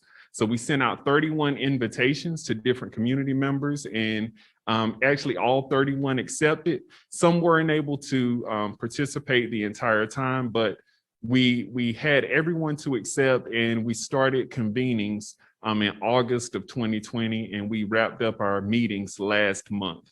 We've done community engagement starting in March of this year, and that's actually ongoing. So we're here to present to you the final draft that we have recently developed and want to get your feedback on it.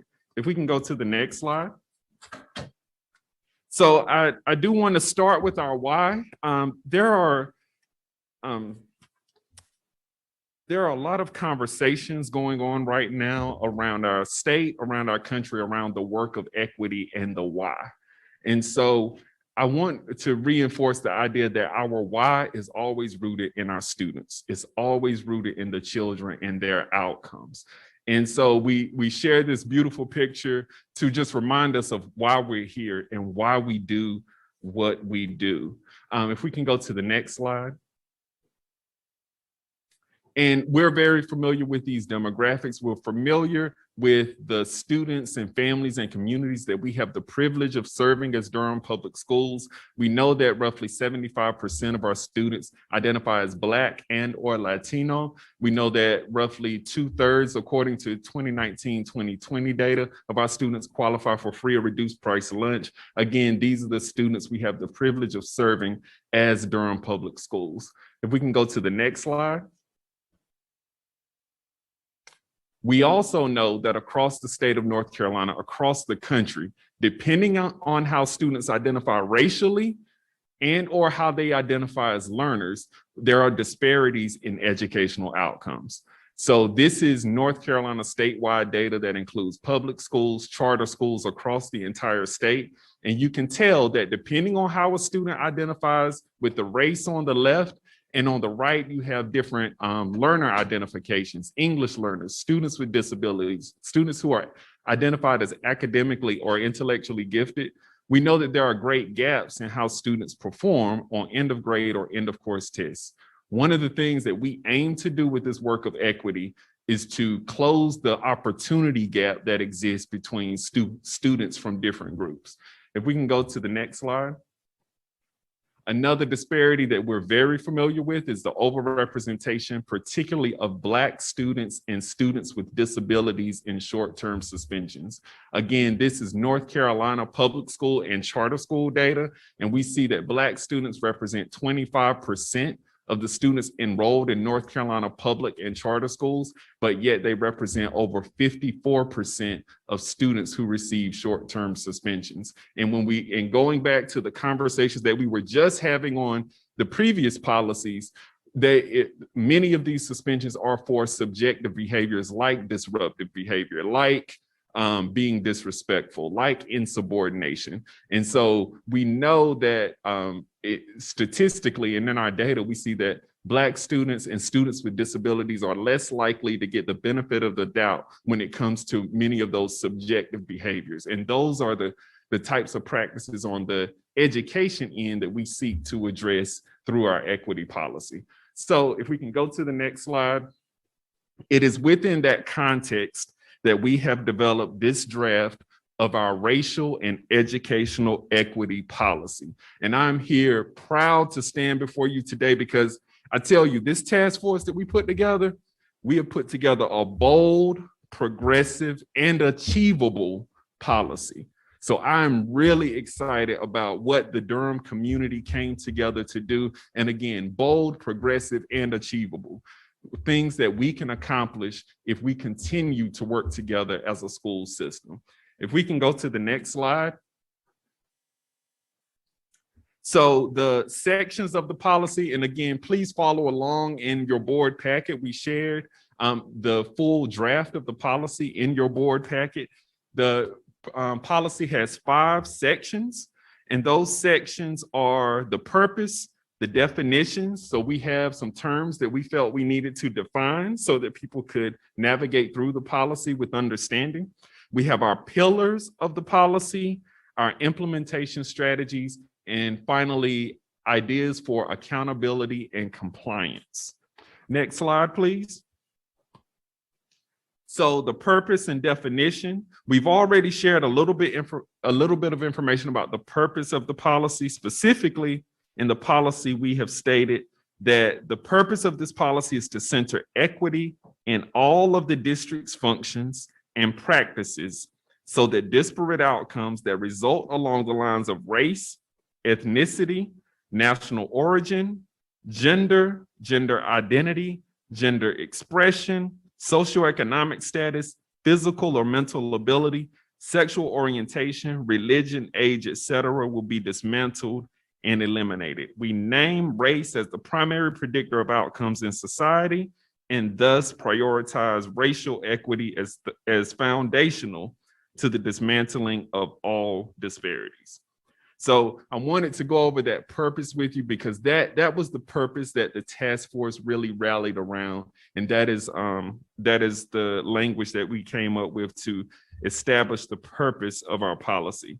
And again, you see the definition, the currently adopted definition of equity for DPS that we've been using on the screen, but we have defined a number of terms in this policy, again, to help with understanding of the content of the policy. So some of the terms we defined were terms like decolonization, terms like deficit thinking, also anti-racism, restorative practices, so that we can be on the same page about what we're talking about when we're talking about equity.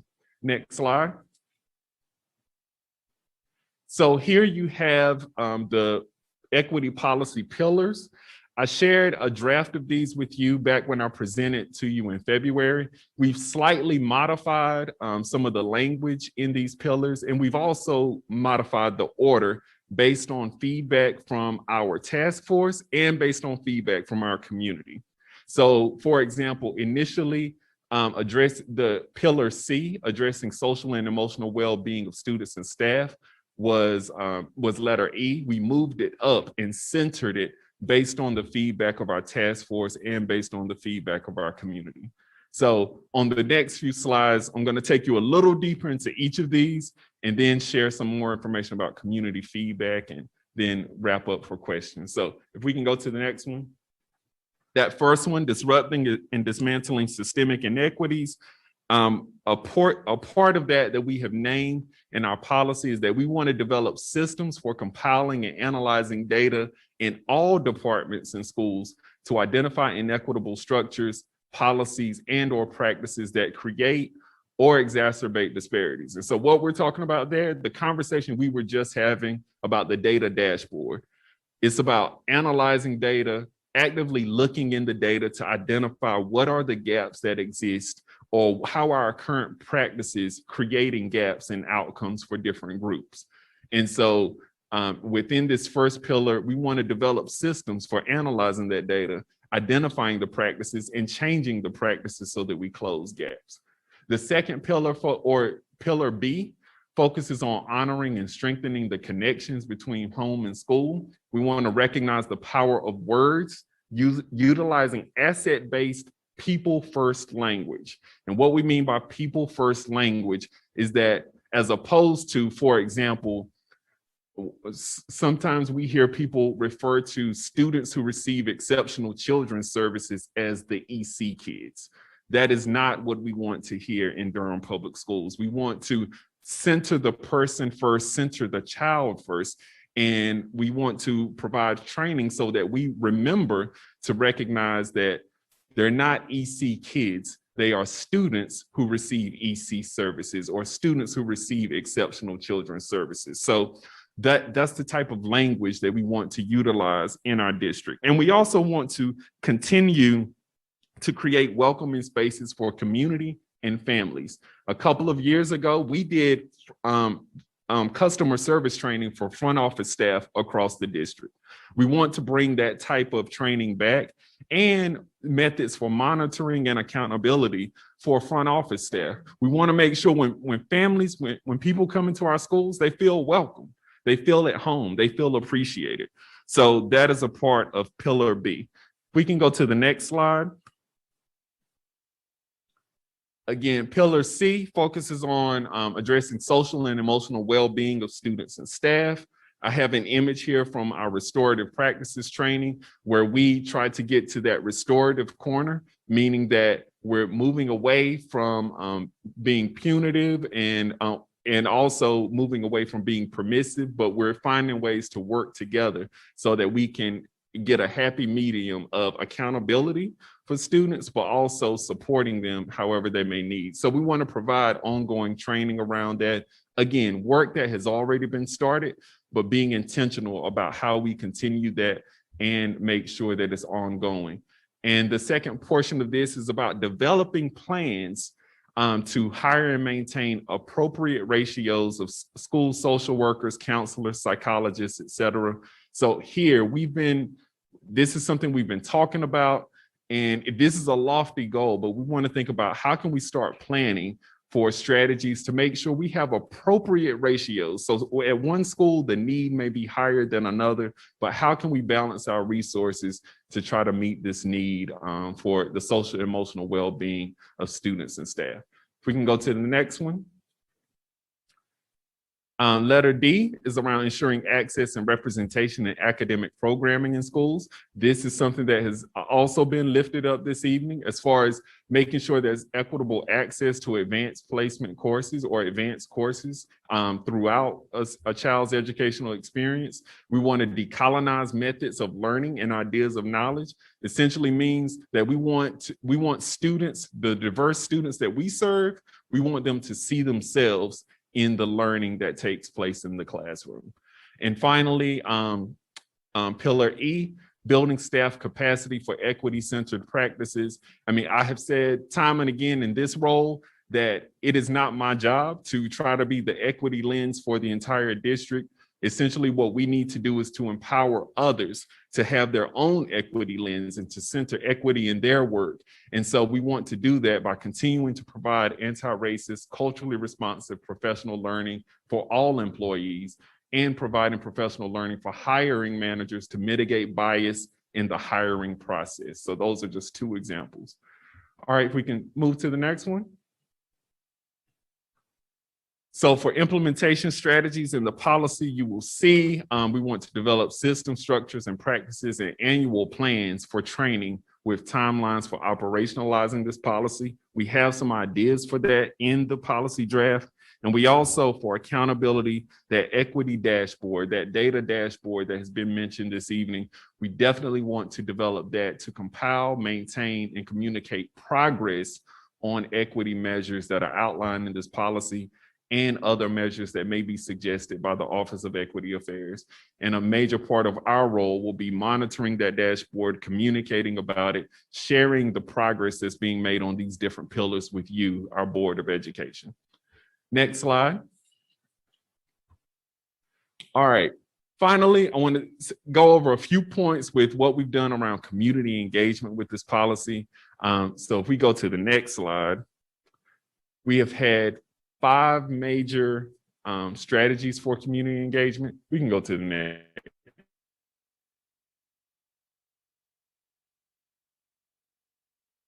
next slide. One, the force in itself was a strategy. Our Bang the Table survey, I'll share some feedback from that with you. We have an ongoing Google survey to get even more feedback on one pager of the policy that we developed. We did some listening and learning sessions, and now still continuing some in-person engagement to direct people to the Google survey. All right, next slide. So again, the development of the Equity Policy Task Force, we did reach out to 31 Durham stakeholders and invited them to participate on the task force. 30 of 31 accepted the invitation and attended at least one meeting. So we did have one person that actually accepted multiple invitations to meetings, but they weren't ever able to quite make it. So we had 31, everyone accepted. 24 of the 31 were consistent throughout the process. So the task force consisted of 14 invitees that identified as Black, 7 that identified as Latinx, 7 that identified as white, 2 that identified as Asian American, and 1 that identified as Muslim American. I also want to note that there was 1 current student and 1 recent graduate on the task force. There were 7 parents of current DPS students, 4 school administrators, 2 school-based certified staff, 2 Board of Education members, of course, Chair Umstead, Ms. Lewis, 4 elected officials total, 3 representatives from local organizations, 1 classified staff member. We had 1 graduate student intern who worked with us, and we also had 12 central office staff members who were working with us. So I also want to give a special shout out to the co-leads of the subcommittees. For our policy writing subcommittee, our initial leads were Ms. Sonia Marquez, who's an AP at George Watts, and Dr. Travis Anderson. Dr. Travis Anderson, due to the responsibilities around COVID, Taylor Bullock to serve as his co-lead replacement. And then for community engagement, Mr. Jermaine Porter and Dr. Jose Cardoza, who's an AP at Jordan, were the co-leads. And then we had also to lead the implementation and accountability subcommittee, Ms. Lori McNulty and Dr. Winosa Idahor, our graduate student intern. They served as the co-leads of that subcommittee. So I want to thank all of them. All right, next slide. So feedback. I worked with public affairs to put a survey on Bang the Table, which is our engage.dpsnc.net website. We had over 2,800 people to visit that website. We had over 1,500 who visited the website and did some additional engagement. They might have completed a survey. They might have filled out some contact information. They might have asked a question. They might have just navigated around and checked out different pages. We actually did get 240 full survey responses through Bang the Table. One of the things we noted here is that we did not collect racial or gender demographic information when we did this particular engagement. Respondents also had to enter an email address. And we do believe things like that make a difference as far as how the type of feedback you get, or that's my personal thought based on how the responses we got to Bang the Table versus the Google survey. So our first response was received in early March, but most of our responses came in late April and early May. So what did the feedback say? Next slide. 82% of the 240 respondents felt the pillars covered the main issues of equity that needed to be addressed. They did suggest that we change the order of the pillars, like I've mentioned earlier, and not to associate numbers with each pillar. So when we originally rolled this out, the pillars were numbered. We changed the numbers to letters so that we can still indicate, which pillar we're discussing, but we removed the numbers because the numbers communicated a hierarchy in the pillars. A number of respondents requested more specificity in the pillars. There were some concerns raised about equity and hiring practices. Some respondents raising concerns about fair pay, compensation for teachers and staff. So those were some things that they felt could be added to the pillars. Also, I'd like to note in the 18% of people who did not feel like the pillars covered some of the main issues of equity, there were many responses where people had concerns about equity work in general. And we saw more of that in our Google survey responses that I'll share in a moment. We could go to the next slide. So our Google form, we sent that out again to all of our stakeholders, to staff members and parents. And we had 96 survey responses, 41% of which were white, 26% as Black, 9% Latino, 3% multiracial, 2% Asian American, 18% preferred not to say. The majority identified as parents, and 26% of respondents identified as staff. Here, respondents did not have to enter an email address, and we started collecting this feedback relatively recently. This was late May when we started collecting this feedback, May 25th to be exact. Next slide. So in the feedback through the Google form, it was pretty divided in responses. So this data, half of the respondents were extremely supportive of the development of the equity policy and the pillars. And so actually it was slightly over half were really supportive of the pillars. And then the other half of respondents were concerned with the focus on equity work in general.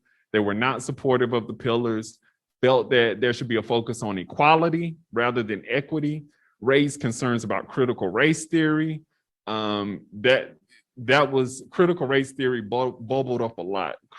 Words like indoctrination. Are we indoctrinating our kids with these ideas of equity? And so, yeah, so that was we received much more of that feedback in our second effort to gain feedback on our policy. So wanted everyone to be aware of that. Next slide. And so we've also engaged in some listening and learning, some in-person engagement. And so we facilitated virtual listening and learning sessions for staff and community members via Zoom, Facebook, and YouTube. We've been going to school promotion ceremonies and device returns. Well, those that weren't canceled, because a lot of those were occurring when it was pouring down, raining, and people had to reschedule.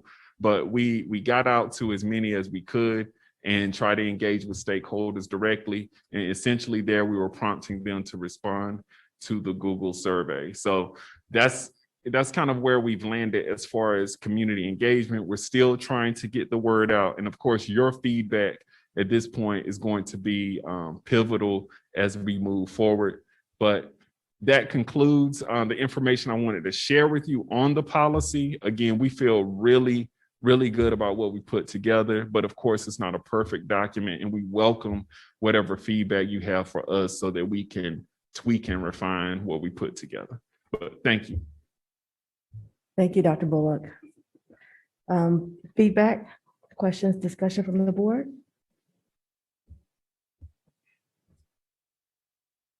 Ms. Valladares? I just want to say thank you. Thank you, thank you, thank you. This is work that is any one of these pillars, any one of these sections, that's already an office, that's already a department, to look at that. When I looked at section A, I'm thinking about, how we're serving our students, providing the education that they all deserve, that one right there brings so many different things. And I'm so grateful for the ways you are addressing, our language around our students. When you talk about asset-based individuals, our students, for so long, we hear about achievement gaps. I didn't see the word achievement gap in any of your presentation, right?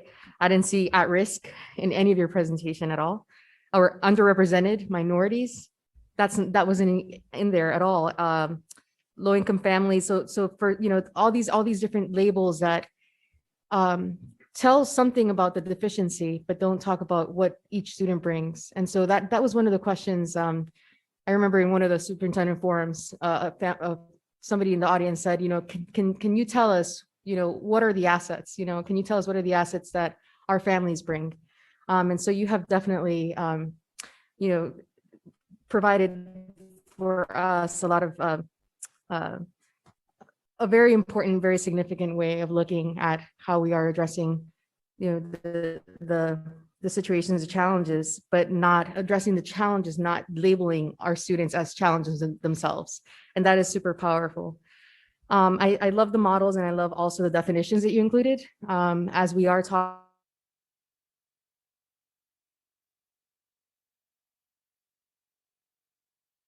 about what we are working with.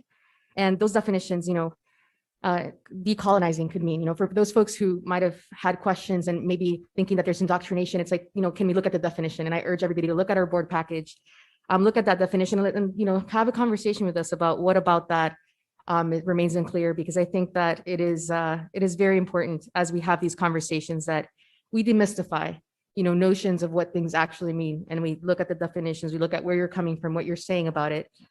We as a district understand that we want to increase sense of belonging in our students, and that a lot of our curriculum, the work that the admins have been doing is slowly like buying, the curriculum that is representative of our students, that is highlighting, women, that is highlighting not just men, right? Or looking across race. I mean, there's enough examples of that. And you provided also the research behind it, which is also, the research is there, right? For or the different documents or the institutions. So if anybody wants to dive further, they can go into that. There's one model, like Rising Scholars, and that also, it was something that during my time, even coming to this board, I was talking to a constituent, and he was talking and he was guiding me along with University of California having a Rising Scholars model. And they also do a lot of this stuff with embracing more of asset-based, but it's also like understanding the legacy. So the legacy of institutions, cultural equity, and how that undermines sense of belonging. And so when it comes to the sense of belonging is something that is something we want to increase.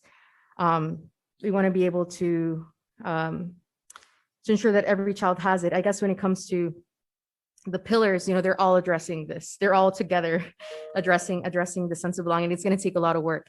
My question for you is, in your department, and this is, I'm putting you kind of on the spot, how do other departments support the work that you're doing? In what ways, for example, as we are doing boundary assessment, we're looking at magnets, magnet schools, magnet designations. We're going to have robust conversations. Is there any way that you feel that, who enrolls in magnets, who leaves them, that these other departments are providing enough data for you to look at and continue to build upon the pillars? Because you're giving us a blueprint. You're telling us how we can ensure that our district is equitable, and how, to ensure that every child gets an education. But there's so many questions in terms of like data that resides in other departments. And I'm wondering like how your department can continue to be like, for any decision that we make, we go to your department, and we kind of like consult with you. Magnet lotteries, there's some questions about, how our demographics, which you also laid out, which is very interesting when you look at the demographics, the student demographics in DPS, how do they compare to the demographics in charters and private schools, right? And so for us to be able to look at that data, like if we have 41% Black students, right? We have 33.2% Latinx students. We have 19% white students. What is that number for charters, right? And what is that number for private schools? So that the picture can become even clearer. So many different things, so many different things, but I gave you a lot. I'm just saying a lot of gratitude. I just want to hear more about like with this boundary reassessment, your department, being there, and these pillars like being something that we continue to work on, that every department can kind of look at these pillars and continue to center equity. Yeah, so thank you for that question. And so, I mean, my initial thought when you were posing the question around collaboration with other departments was, I don't want to start naming departments because I'm going to leave out departments that I collaborate with. I feel like I'm constantly in a state of collaborating with others, and it's a great place to be in knowing that here in our district, it is not me trying to carry this equity load. And I'm always depending on others and seeing how others are carrying the work. And sometimes they'll come to me and they'll ask for my advice or feedback on some equity work that they're already embedding in what they're doing. But so often people are carrying it themselves, and then they reach out to us for support. So to speak specifically about what you're asking about magnets, I'm very much involved in that process. I co-presented with Dr. Pittman and Julie Pack and Matthew Palmer. So we're talking, I mean, that's a operations, academic services, chief of staff, all departments kind of coming together around that project. And, and right now, the major effort is in just hearing what the community is thinking, how the community feels about those programs and what are the needs and what programs would we like to see. So that's really where we are right now, as far as just wanting to hear from people. We have some ideas. I mean, we're clearly analyzing the data and we see where some gaps are, but we also want to know, how are people feeling about, what we're offering as a school system. So, and we'll be sharing more about that also at the board retreat. But yeah, I definitely, with this work and thinking about these pillars, in particular, again, pillar E around building staff capacity for equity-centered practices, one of our major goals is, to help empower others to apply their own equity lens. And so, we're an office of 2, hopefully growing to an office of 3 really soon, like really, really soon. And so, but as we do that, again, it's about empowering others to apply their equity lens. And even just this week, I've been collaborating with like principal supervisors and thinking about the school improvement planning process. How are we applying an equity lens even there? And which I believe is foundational to, implementing and advancing equity in our schools. So that might be a lengthy response to your question. Thank you. Thank you for everything. Like I said, any one of those is already a full department and you're already covering so much work, and definitely very grateful for everything that you do. And even the ways you plug out in community and lead work outside, because I know DPS Foundation, you do that, and Durham Committee and so many other spaces, that you're in, that I see that you're in, and I'm just really, really appreciating all the work. So hopefully, you have all the personnel that is required, because this is a lot of work in every direction. But thank you for everything you do. Thank you. Mr. Lee and then Ms. Umstead.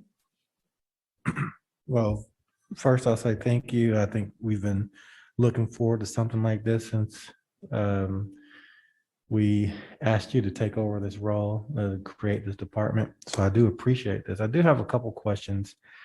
So I know I'm trying to go back through policy and understand how do we measure policy, right? How do we measure the adoption or the adoption of policy? Do we have measures for something like this? I know this is new, right? And we want to make sure that there is we're leaning in, I guess, towards adopting this district-wide. But I don't know if we, and maybe this is something from Ms. Giovanni as well, do we put measures into policy of what we want these things to do? We want this type of policy being adopted. Do we put measures in policy? I'm not entirely sure. Let me make sure I'm understanding. Are you saying like we want like a 10% reduction in suspensions? Is that what you're talking about, or something? I'm just speaking in general, right? Okay. When we write policies, we've been going no, through- then okay. you generally do not. Okay. Policies are the board's way of stating its governance desires Right. and beliefs. And so sometimes if you want to get into a little more detail, you can work in to like a regulation so that you are really Right. dictating kind of how that goes. But you really, those Based are off still of the way policy, more yeah. broad than Yeah. you would really need like for an SOP. So I think I would ask Dr. Bullock to kind of explain a little bit more. Dr. Is it Lord, who's it that's the implementation strategy? I'm going to ask him to share the people that have been working really hard on the implementation strategies and kind of I think that may help with your question, Mr. Right. Okay. Yeah, so we have an implementation and accountability subcommittee Right. that we developed, and that was their goal, to look at the policy as it was drafted and to start coming up with ideas of metrics that could be associated with each aspect of the policy. That is a working document that we're continuing to refine. And again, that work was led primarily by Ms. Lori McNulty and Dr. Winosa Idaho. And so who were the co-leads, and Chair Umstead was a part of that subcommittee also. And so so we developed some ideas for what implementation would look like, what some metrics could be for these. And one of the things that we were working really hard on with that was to get beyond our traditional metrics of things. Very often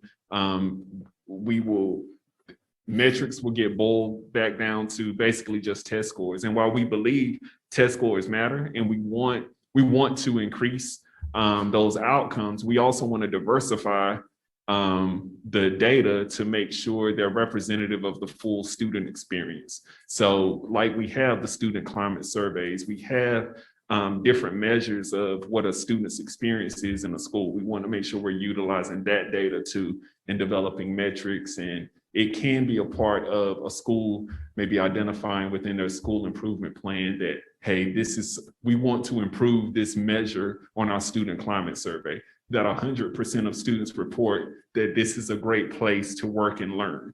So things like that are some of the ideas and metrics that we're looking at to align with the parts of the policy you see here. Right. Thank you very much. I appreciate that. There was a comment in here about equality versus equity. Yes. Right. And that was, someone pushing back saying they should focus on equality versus equity. And hearing that, and kind of in my line of work, I have to advocate for certain things. Hearing that just lets me know there's going to have to be an education component to why we focus on equity versus equality at DPS, right? Because that's something we talked about when Dr. Mabenga first started. We were talking about an equity calculator, how do you balance budget, who needs more, who needs less, that sort of thing. As we go through this process and these policies, incorporating this and growing in our district, I think that education component for the public as well as staff is going to be really important for us because this is a big piece of what we do. School board, administration, staff, everyone. We need this to be in the DNA of Durham Public Schools, and so I would just advocate for an education component that we continue to evangelize the need for these types of policies, these types of actions, outward and inward to DPS. And one of the reasons I was asking about the measures is, we take equity in our schools, leadership down, very important. We take it pretty heavily. And I would hope, and maybe this is not for a policy discussion here, but I would hope we could have some sort of measure, for our leadership of their measures of equity in their buildings, right? If it's principals, how do they measure against our policies with equity within their buildings? That's leaders, that's superintendent all the way down, maybe even the classroom teachers.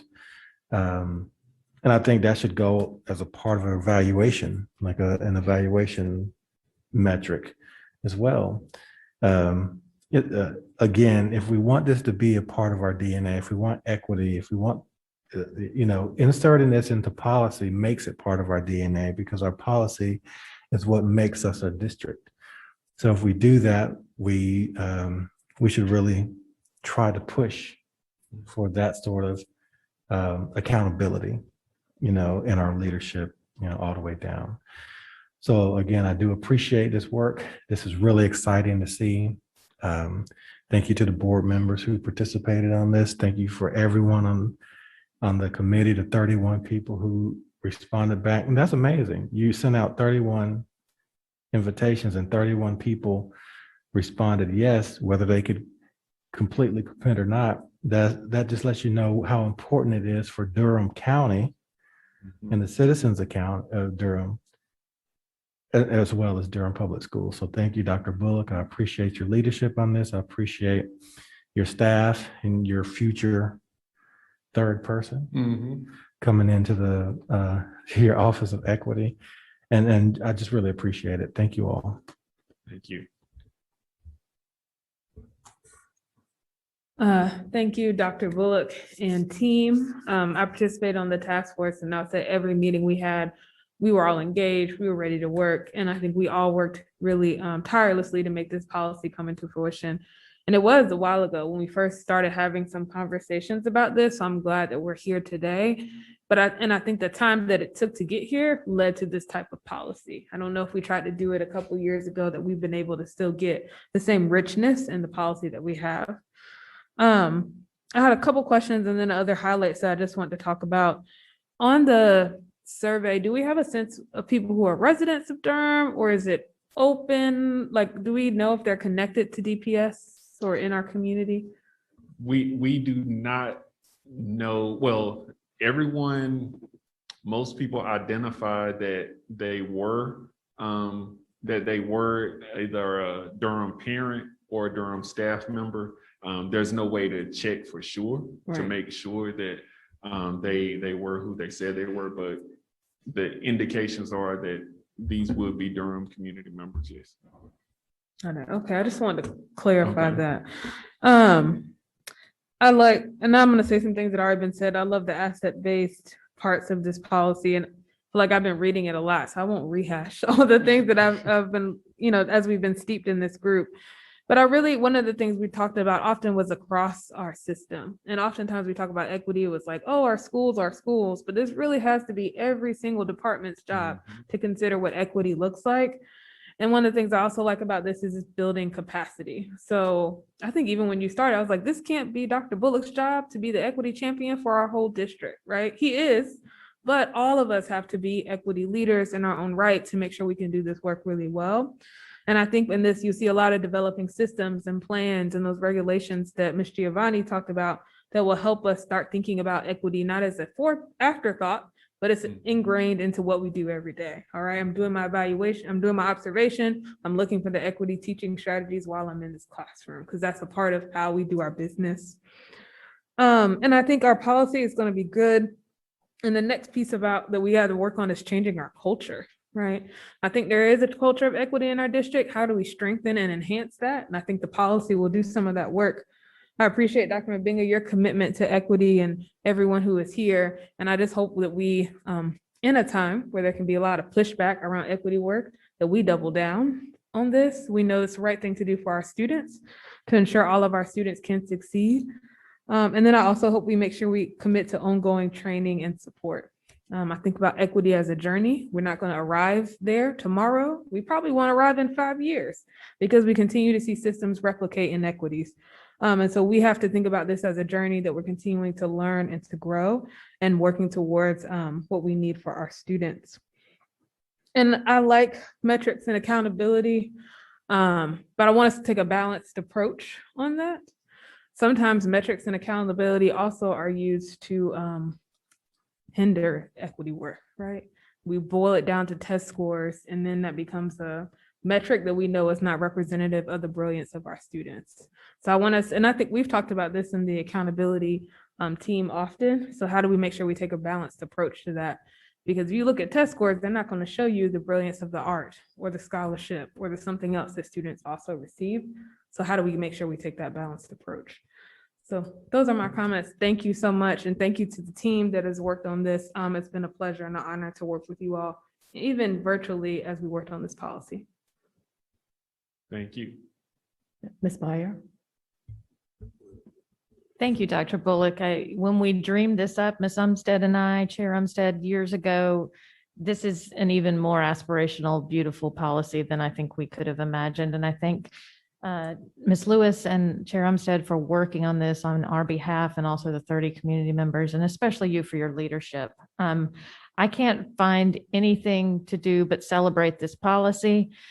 It is aspirational, and the only thing I thought that we might add is this policy kind of assumes that we have the resources to do what is needed here.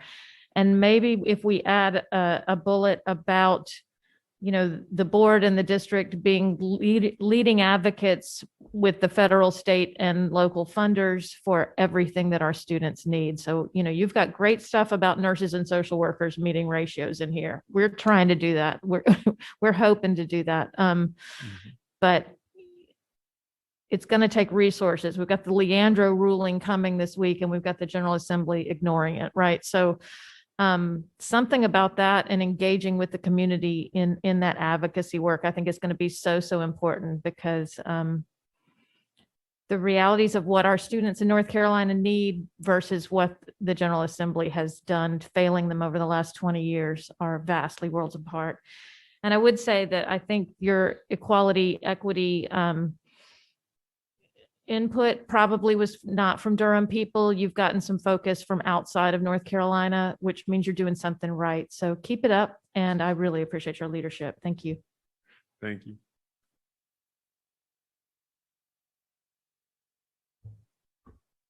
All right, I'll share my comments here. This is a lot. Thank you so much for your presentation and all the work that has gone into this and those stakeholders that you engaged. I appreciate the multi-pronged approach in gathering the data, engaging the stakeholders, getting community input, and creating what Chair Umstead said, the richness of this policy that's being brought forth. I appreciate also when you were talking about what it's going to take, and already that you're not carrying this by yourself, but there are so many departments that are carrying this with you. And also I heard you say a little bit of one of the pillars in there about building educator capacity, because that's going to be needed. There's differentiated teaching, culturally inclusive, supportive practices that, again, we have to build that capacity and have the resources, like Ms. Beyer was talking about, to support those efforts. But like you said, this is bold, progressive, and achievable. And if that is the work you are putting forth and the will of this board, I can see that happening as well. It is achievable. Just a few questions for you, and I think it may have already been touched on. When it speaks about achievable, I think this is similar to what Mr. Lee was saying is, what are the metrics?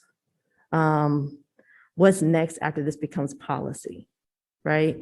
And then my other concern that I wanted to bring up, and I think it's already been brought up as well, is those who have brought up concerns about equality and equity and not really having a clear understanding of what that means. How have you, or how will you continue to make sure you're addressing those concerns as well? Yeah, so to answer that last question, because,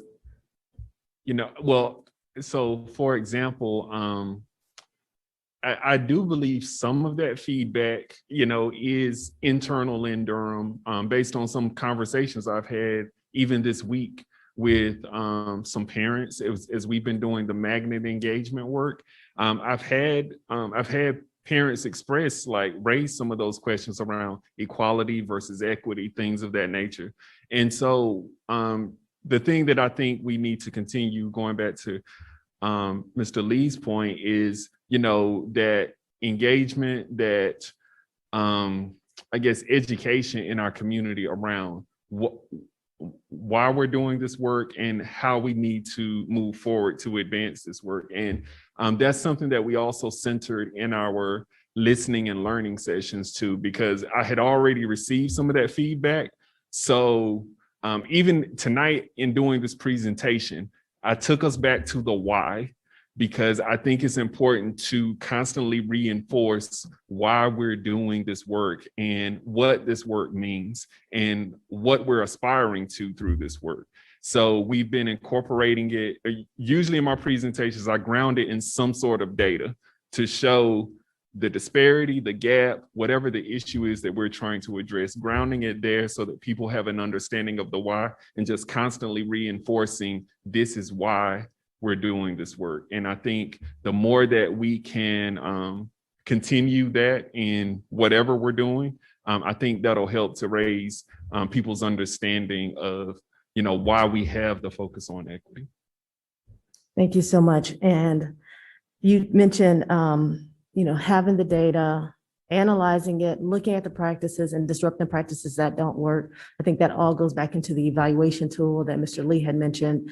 Again, this policy has to be the foundation and be interwoven in every system that we have.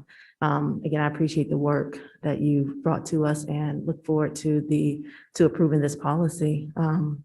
We had a couple more comments, Mr. Lee, then Ms. Valladares. Just really quickly, I just had one thing I wrote down a while ago. I just wanted to appreciate you guys going to the different events to get more people to sign, do the survey. That's really important. That's something I've spoken about quite a bit, is sometimes we have to go out instead of just sending emails or text messages or power school calls or whatever. We have to go out and knock on doors or meet people where they are to let them know about the surveys. Please, because some people just don't get those messages. So the fact that you guys went out to the equipment returns and you were talking and so forth, that should be a shining example of what we have to do when we're trying to communicate to our families about what's next, what do we need to do, or that sort of thing. So thank you so much. That's the only thing I wanted to say there, is going out to the community. Thank you. Go ahead, Ms. Valladares. I just have feedback, since this is a first reading. We have talked about all the things we value about it. There's one thing, and it's a personal request. Okay. As I look at the definitions, which I applaud you for including, there is just one thing with restorative practices. I know Student Assignment, Office of Student Support, does restorative practices. But the definition that the International Institute for Restorative Practices, they are, of course, known. They extend to Canada. I've looked into their stuff, and it is deficient, in my view, based on their approach that they take on restorative practices being something about social capital and social discipline. There's nothing in there about relationship. And knowing that restorative practices come from Indigenous communities, relationship is centered to everything they do. And I would love for us to look at different definitions.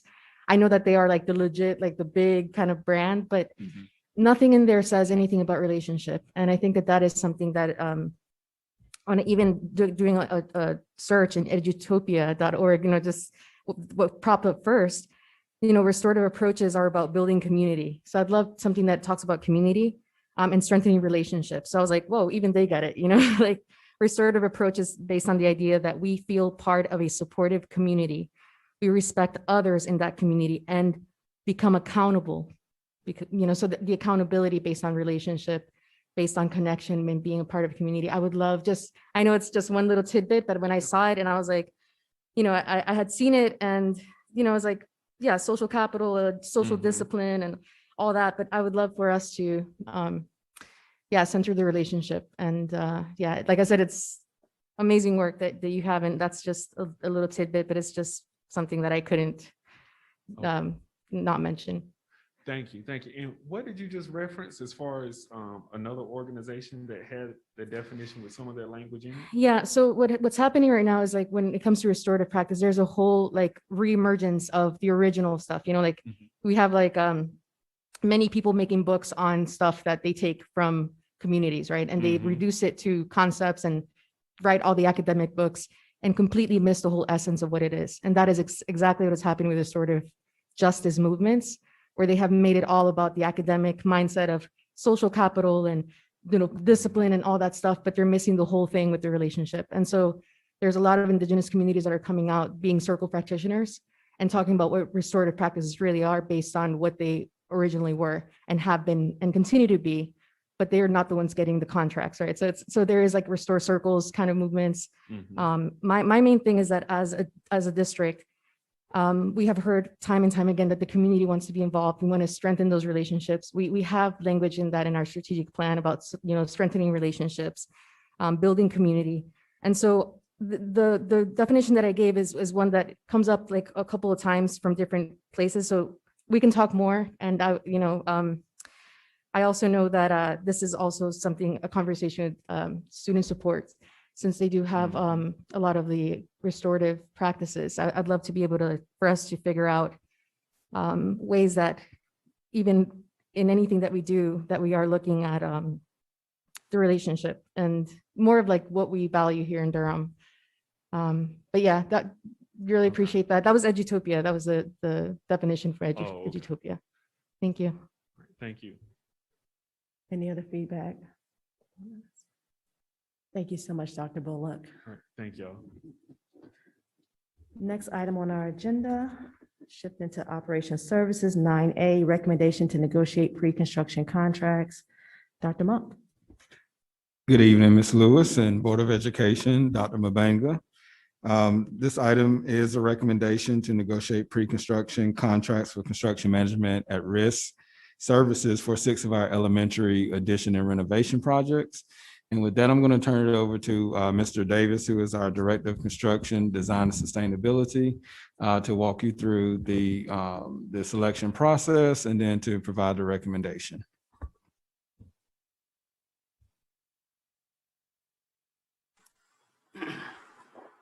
Good evening. Thank you, Dr. Monk. Good evening, Chair, Board of Education, Dr.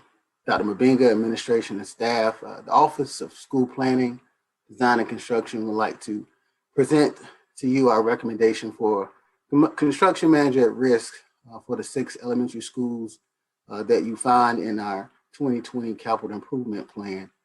We want to quickly highlight the process in which we were able to come to our recommendation and formulate who we thought would be appropriate construction managers to be a part of our team.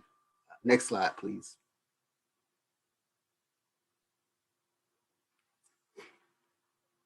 Could you go back one, please, Ms. Smith? Thank you.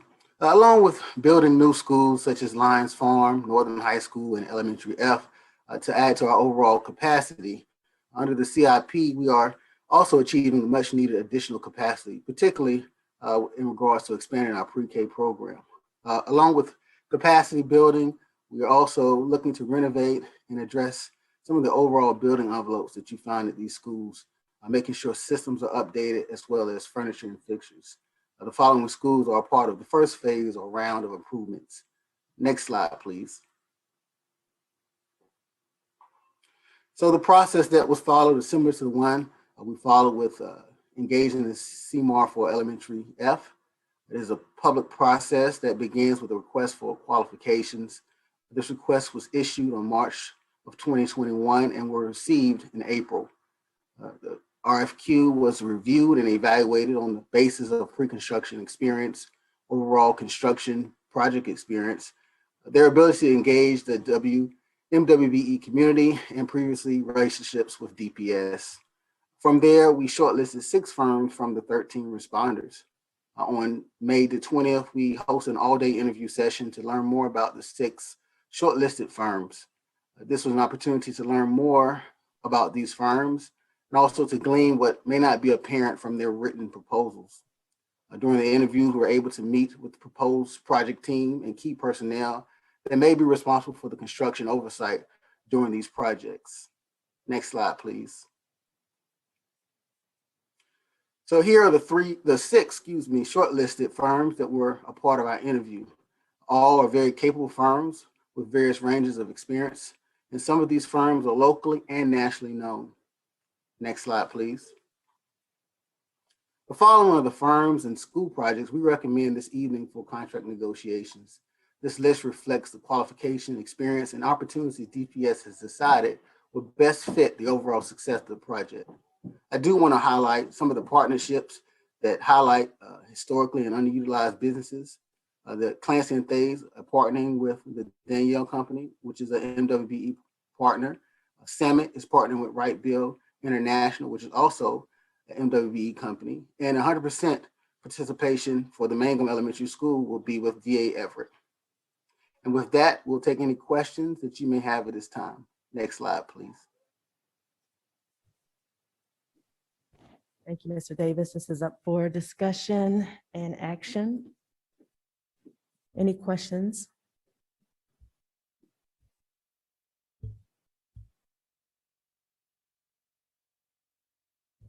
There are no questions. We want to go ahead, Ms. Byer. Sorry, Mr. Davis, thank you for bringing this here. Did you tell us the time frame for the work that will be completed, when schools and parents and families should expect to see work ongoing, kind of as folks are thinking about these 6 schools? Yeah, so we're currently in the discovery design phase for these 6 schools. It is following a similar trajectory to Elementary F.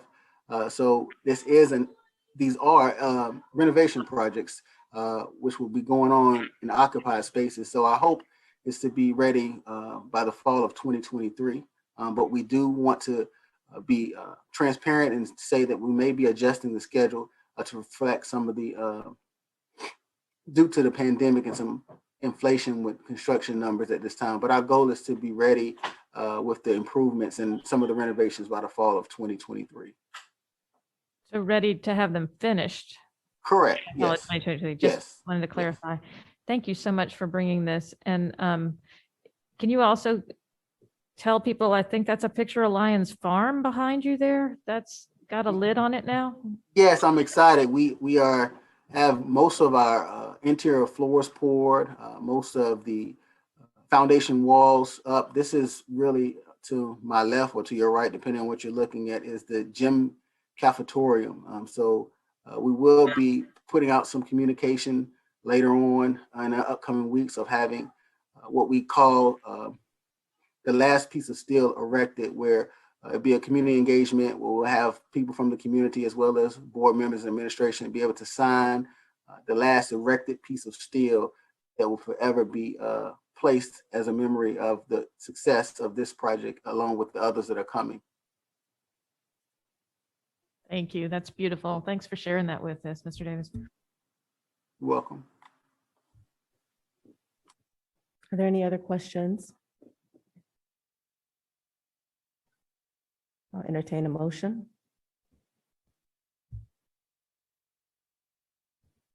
I would move approval of the administration's recommendation for pre-construction contracts for construction management at risk for the 6 elementary school addition and renovation projects. I'll second. It's been moved by Ms. Byers and properly seconded by Mr. Lee. Discussion? All in favor, vote aye. Aye. Any opposed, the same? Motion passes 6-0. Thank you so much, Mr. Davis and Dr. Monk. Next item on our agenda is shifting to academic services, 10A, 2021-22 CTE local application assurance and certification.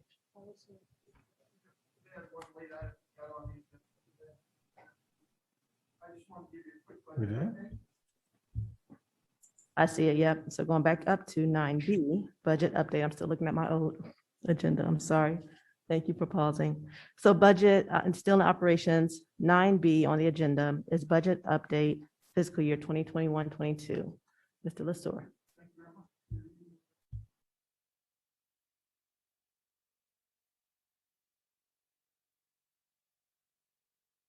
It's kind of tight. Thank you. Good evening, Ms. Lewis, board members, Dr. Mabenga. Glad tonight to be able to bring you up to date on some information regarding the county budget. Last week at their June 1st meeting, they added some additional dollars to our budget, which is a good thing. And I want to thank you all for your continued support and meeting with the county commissioners on trying to get us additional funding. Presentation, please. If not, we can do the quick slides. There we go.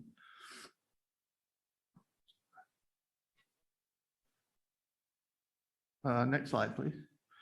Just want to let you know that the collaboration that you had with the county commissioners this year has made a difference for us with them coming back to provide us additional funding to the tune of $3 million, $4 million in total in that regard. I'll go through this from the standpoint, one slide back.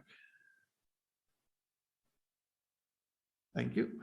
We got $1.4 million for operating expenses. This will be able to assist us with meeting some of the needs that we were looking to fill holes in this year.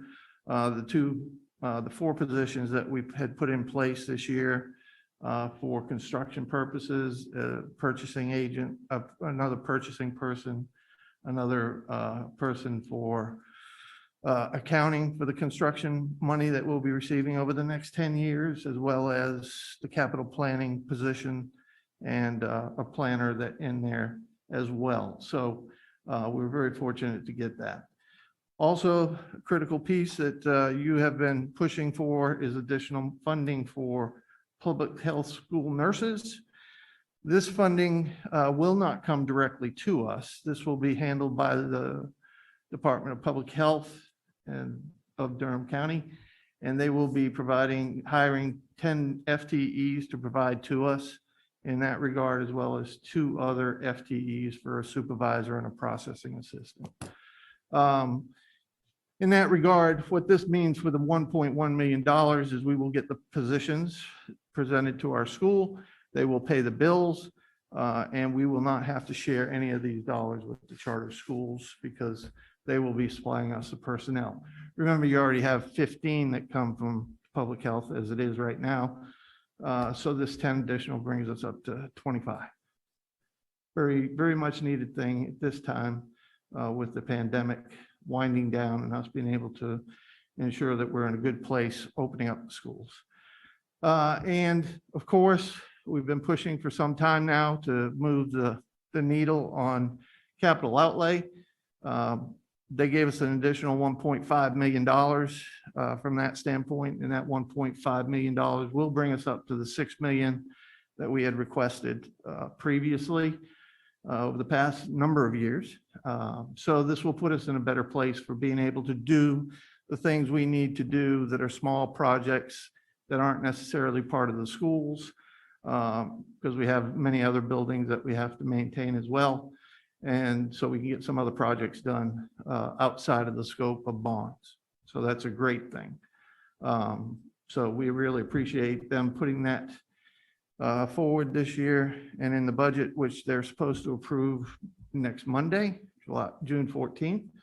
So we'll have a celebration of additional funding moving forward. And again, we want to thank our people for you all and those that have been supportive of us in getting those additional resources into the budget. Next slide. This is a couple things that I'll just hit on a couple of them, but again, I had already mentioned a number of these before. We are, as we heard from Dr. Bullock, he was encouraged and hopes that he gets another position in the Equity Affairs Office. There is one of those positions as part of this that we're looking for, as also at the Multilingual Resource Center, providing another position there for support of our English learners. Again, some of the money we were going to put towards some additional staff for English learners as well, and also some additional funding for custodial FTEs just to either move our positions from 10-month to 12-month or to establish some new positions as well. So from that standpoint. And then, of course, we always have our unmet needs that we still have on the table, but we feel that the IT requirements we can use through some of the funding through the CARES, the ESSER funding that we're receiving to bide us over in time from that standpoint. So, and of course, we'll use as much carryover as possible from the federal programs to support all the operations as we move forward. So I think we're in a very good place as we move forward into next fiscal year. We're still awaiting, of course, what the General Assembly will be bringing us as far as funding. Ms. Byers mentioned the Leandro funding. That would be a big help to all school districts across the state if they would make a move on that. Judge Lee has come out and said that they need to start doing that, and they have 7 years to get it done. So hopefully we will see some movement in the next few weeks. But the General Assembly is talking about doing many mini bills like they did in the past 2 years, which frustrate us people in finance. And because they just don't, it's just not the right thing to do.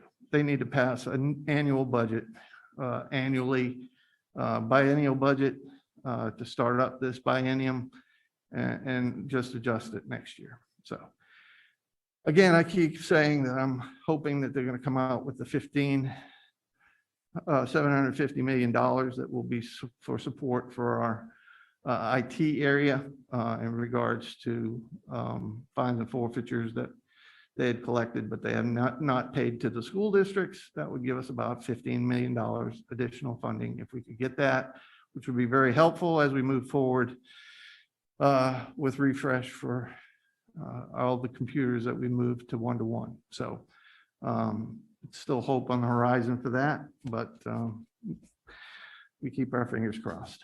That's all I can say. Next slide, please. And this just basically gives you the listing of how much we've actually received. The county has given us $12.2 million overall more in funding, less the 1.1 that they will have for the nurses will keep us around $11.1 million that they gave us in new money this year. And then also they appropriating the $1.9 million to keep our federal funding for our $15 minimum wage in our budget for this year. So really, overall, if we look at it, they've given us about $14 million this fiscal year, which is a big help to us in moving us forward with the initiatives we have and the learning loss that we have to deal with in the next few years. So next slide, please.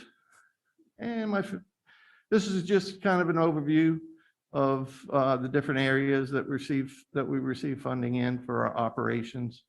We're still unfunded this year from our request, about $5.8 million for the operations. But other than that, glad we received all the capital money this year to move us forward, and we'll continue to whittle away at the unfunded items that we would love to have in our budget. Next slide, please. And my favorite slide, questions. Any questions? Ms. Valladares and then Mr. Raven. Thank you so much, Mr. Polisur, for always keeping us up to date about the changes to budget. Really appreciative that we were able to secure, more funds. When you had the full list of, the things that the funds could go towards, right? I'm going to go back to an item that I feel has been there for years, the $500,000, like $500,000, right? And there's a lot of stuff on there. There's a long list, a lot of very important things. And I'm just wondering, like, how are those items being prioritized? Or what are the considerations for them, since we obviously can't cover everything? Or do you think that there's a possibility that we can use those funds towards most of the things that are on there?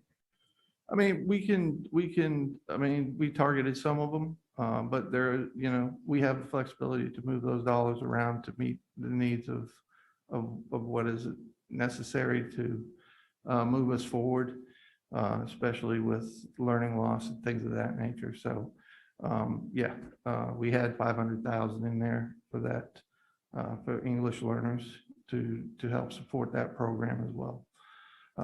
So from that standpoint, we can make adjustments. If we don't want to put 500,000 there, we could put some elsewhere to offset some things.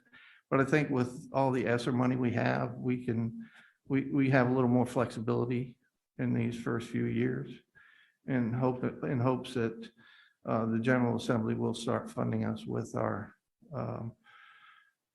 Leandro case money that Judge Lee has spoken about so many times.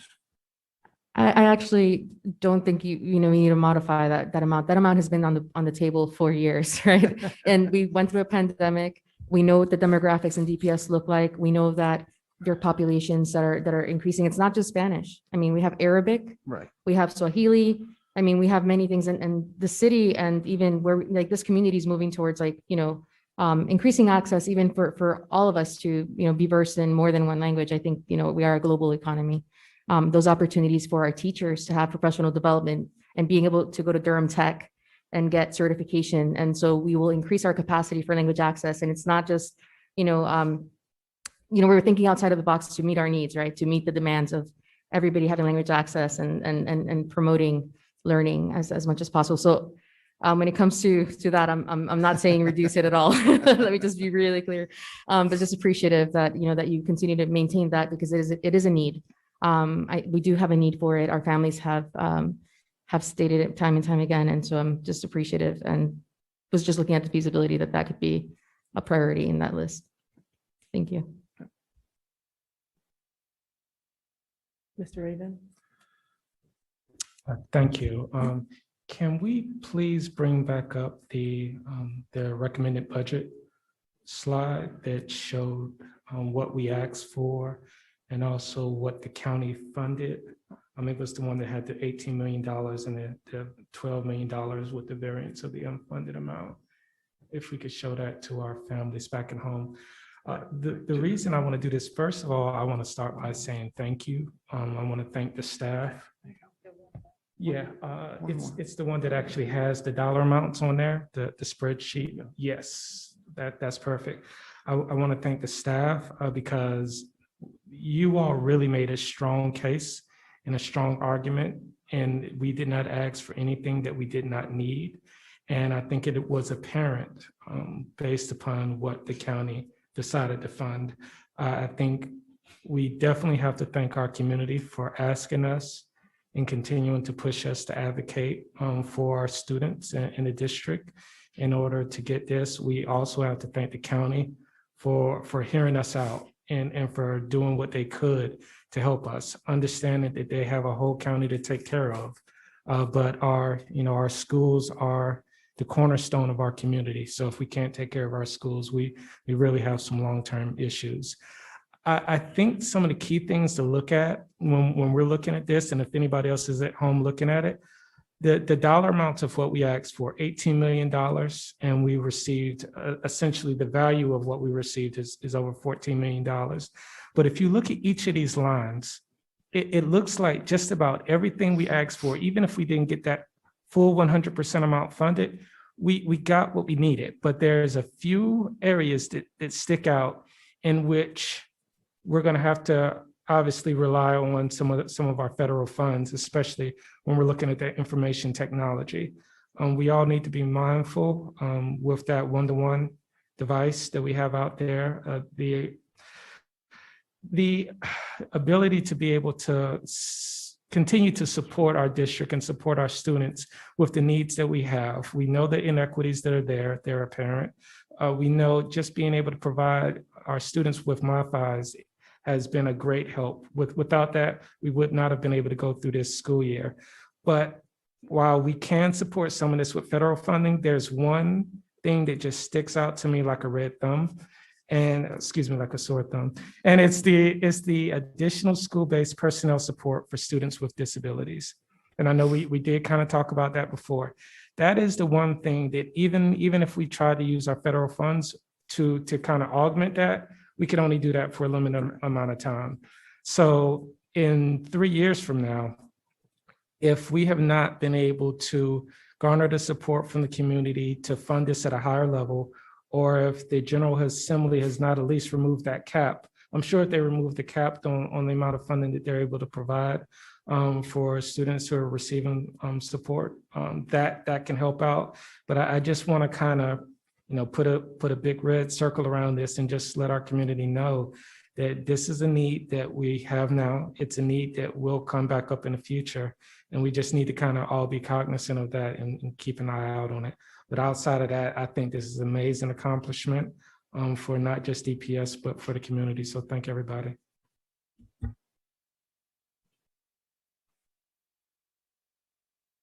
Ms. Umstead, your comment, question? Yeah, I want to say thank you all for this budget update. It's exciting to see. And you're right, those relationships and those conversations matter. I talked to all of our county commissioners, explained our budget requests, why we asked for what we asked for, and they were able to ask questions. So I just want to continue to encourage us to build those relationships. And I also want to say, we were talking about the numbers, Mr. Raven, but the county kind of gives us a chunk, and DPS kind of can decide where we want to put our funding, right, and make those allocations. I'm going to assume that we didn't put that additional money in that students with disabilities personnel because we're going to be using some of our federal funds, but I 100% agree with you. That's going to be something that we need to keep an eye on and make sure that we can have the necessary staff to support our students. And then I also hope some of these other items that we figure out other ways to support marketing and communication. I've been getting all kinds of ads about DPS and enrolling my children, which has been great. So I hope we can keep that up as we continue to think about the next year. But thank you for this really exciting update. Thank you to our community. Thank you to our county commissioners. I think this might be one of the highest increases, at least since I've been on the board, that we have gotten in funding on our budget request. And so I'm just thankful for that and excited for what that means for our students in this upcoming school year. May I just make a few comments here regarding the partnership that we have with all the health departments. I see we got 10 additional positions with $1.1 million. That's pretty much about $110,000 per candidate. I would assume if we have to advertise the position, it'll be probably about $85,000 plus benefits. So the reason I'm bringing this up, I know we may have funds, but we don't have enough nurses. Okay, I don't know what kind of relationship we have with the health department. They are the one that will be receiving funding. So I would like for us, I think that's going to be our responsibility to reach out to the health department to see how much they're advertising for those positions. Because if we're going to have to put a $60,000 or $70,000 there, we may not have those candidates. So we are in a dire need to recruit those candidates. Hopefully, we're going to have that great rapport to have this partnership to talk about those funding, how much they're going to put on the table to recruit those nurses. So just wanted to put it up there. That will be the work that will be done. Ms. Byer. Yeah, I just wanted to follow up on that, Dr. Mabenga, because, we're so appreciative of the partnership with the county and different ways to pay for things that actually let us get more people rather than pass through. And but there's also a supervisor position in there. And I think of Nurse Howard as our supervisor, head of nursing for all of our schools. So how is that position of supervisor supposed to relate to Nurse Howard? And have y'all had those conversations yet, or is that another area that we need to be sensitive to going forward? Definitely, that will be something that we need to address. As much as we're raising the bar for those health department folks, we have to make sure that our health director salary goes up as well. Yeah, I think that's so important. I think I want to shout out to our board, but also our finance staff for being able to make clear what our needs are. And also to our county and our interim county manager for getting creative and coming up with some more than the initial recommendation.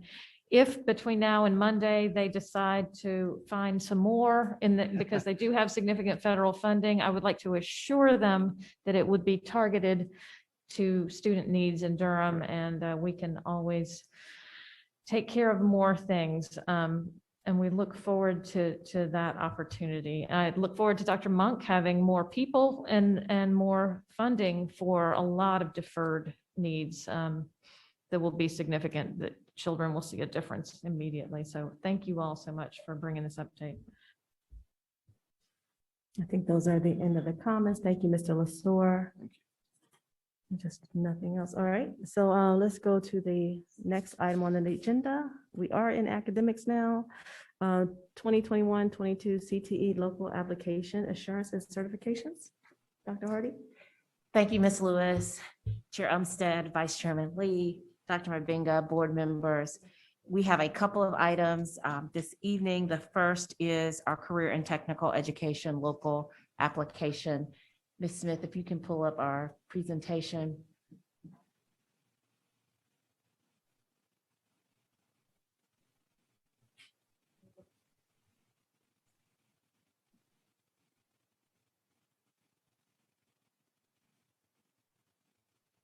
Thank you so much. Also with us via Zoom, we have Dr. Debbie Pittman, Assistant Superintendent for Specialized Services, and Dr. Julie Pack, Executive Director for Career and Technical Education and Magnet Programs. If you can move forward one slide for us, please. Thank you so much. Tonight, we will provide an overview of our career and technical education local application for state and local funding for the 2020-2022 academic year, including the alignment with our Perkins 5 legislation. This is before the board tonight for action. The CTE local application plan specifically aligns to 3 strategies within our Durham Public Schools strategic plan. Within priority 1, you have strategy 4, which discusses developing a diverse and robust pathways for our students. Also within priority 1, you have strategy 4 under goal 1C, ensure every student develops their 4-year plan upon entry into high school, as well as ensure that we increase our number of CTE completers. And finally, in January of 2020, our board did approve several addendums, and one of those strategy areas was in the area of CTE, where it specifically talks about increasing our career development coordinator positions, ensuring that we develop and implement systems, structures, and processes to ensure students participate in our work-based learning, awareness, exposure, and experience activities, and develop a professional learning plan for high school staff. On June 25th, we were all virtual. The Board of Education approved our 2-year CTE local application plan for funding. While the application is a 2-year plan, and this would normally be on consent, we wanted to make sure that for this year, with new board members and coming back in person, that we had the opportunity to discuss this, and so that you would have the opportunity to make sure that there was engagement regarding any questions for our 2-year application. The North Carolina Department of Public Instruction does require that LEAs, our school boards, approve the assurances and certification each year, even though the plan is only approved every 2 years. So at the end of this presentation, we are seeking approval of the CTE assurances and certification. At this time, if we'll go to the next slide, I would like to turn it over to Dr. Julie Pack, Executive Director for CTE and Magnet. Dr. Pack. Thank you, Dr. Hardy, and good evening, board members and Dr. Mabenga. Thank you for this opportunity to present a review of the CTE local application, as well as the assurances and certifications for your approval. I'll briefly review the required use of CTE funds, the comprehensive local needs assessment, and I'll provide an overview of our strategies for improvement in the current plan. Next slide, please.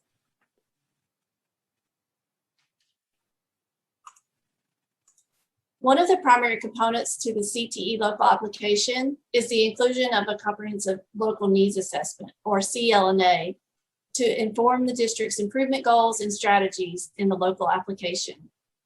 You will also see the assurances and certifications section reflected here. This section provides an agreement between Durham Public Schools and the North Carolina Department of Public Instruction, and it assures the district's capacity to carry out the state and federal legal requirements during the time frame of the application. Can you go back to slide 5, please? Thank you. The Perkins legislation clearly defines the approved uses of the allocated funding through 6 requirements highlighted on this slide.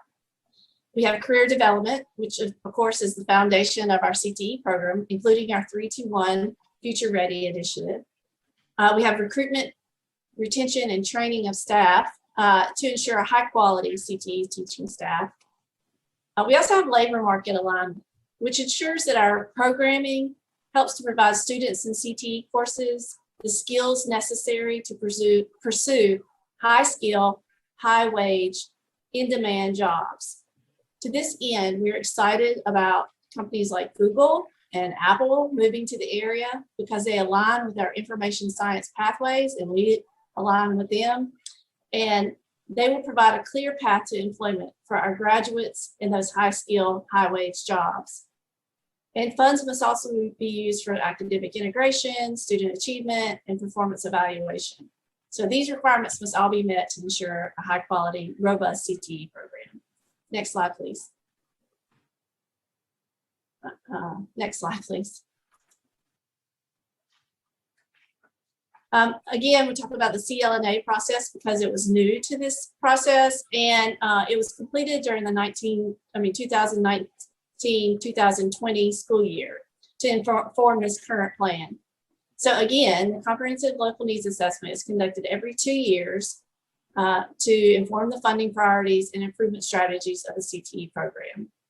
And through this process, we gather data from internal and external stakeholders, such as our CTE teachers, students, parents, industry and community partners, and our CTE Business Advisory Board.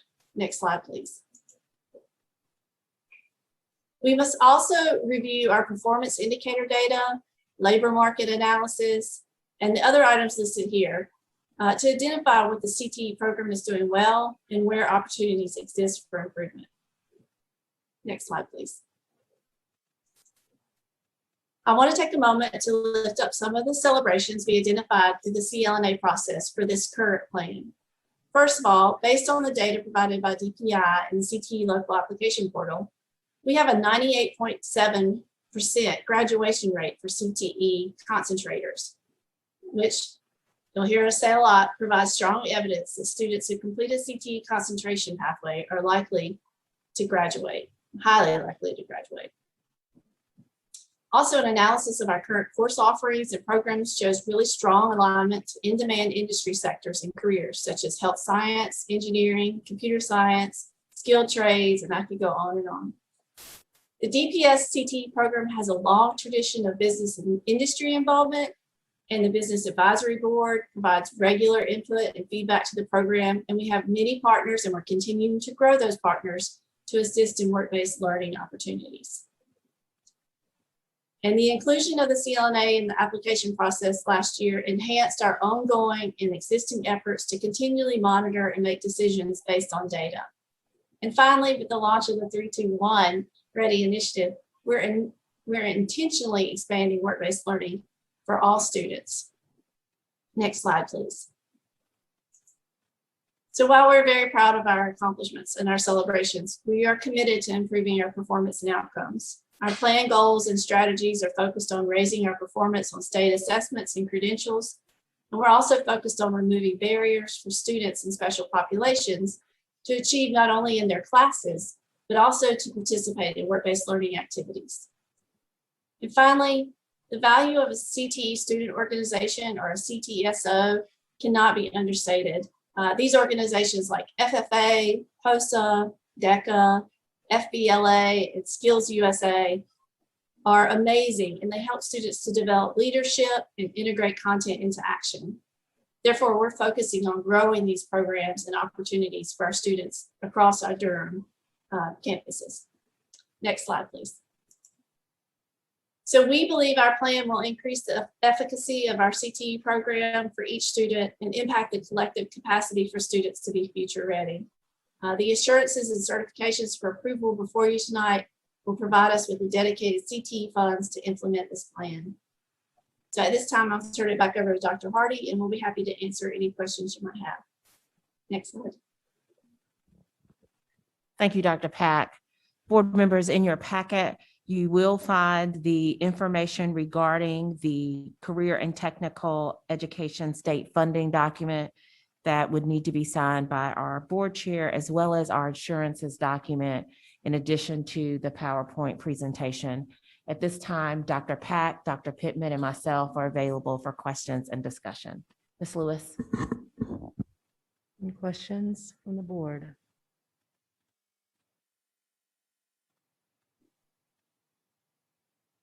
This is up for action. Entertain a motion. So, Mr. I Lee. mean, CTE obviously is one of those rock star groups within DPS. I'll lift that up all the time. We should give them whatever they want, twice as what they want, because they drive. I mean, they drive outcomes for our students across the district. So We'll make sure it's on the agenda every day. hey, bring it on. Bring it on. Dr. Pack knows how I feel about CTE. So I will move approval. What do we need? What's the motion? approval. 2021-2022 CTE local application assurances and certification. Yeah, that's what I move. Approval of.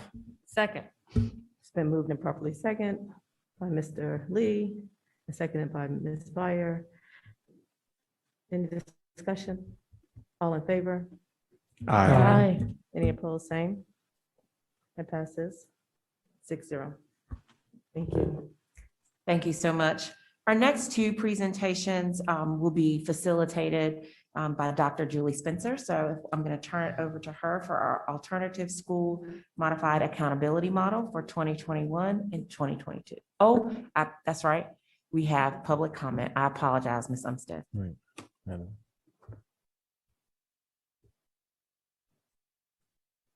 Please state your name. You will have 3 minutes for public comment. 6. Oh, 8 minutes? 6 for translation. 6 for translation.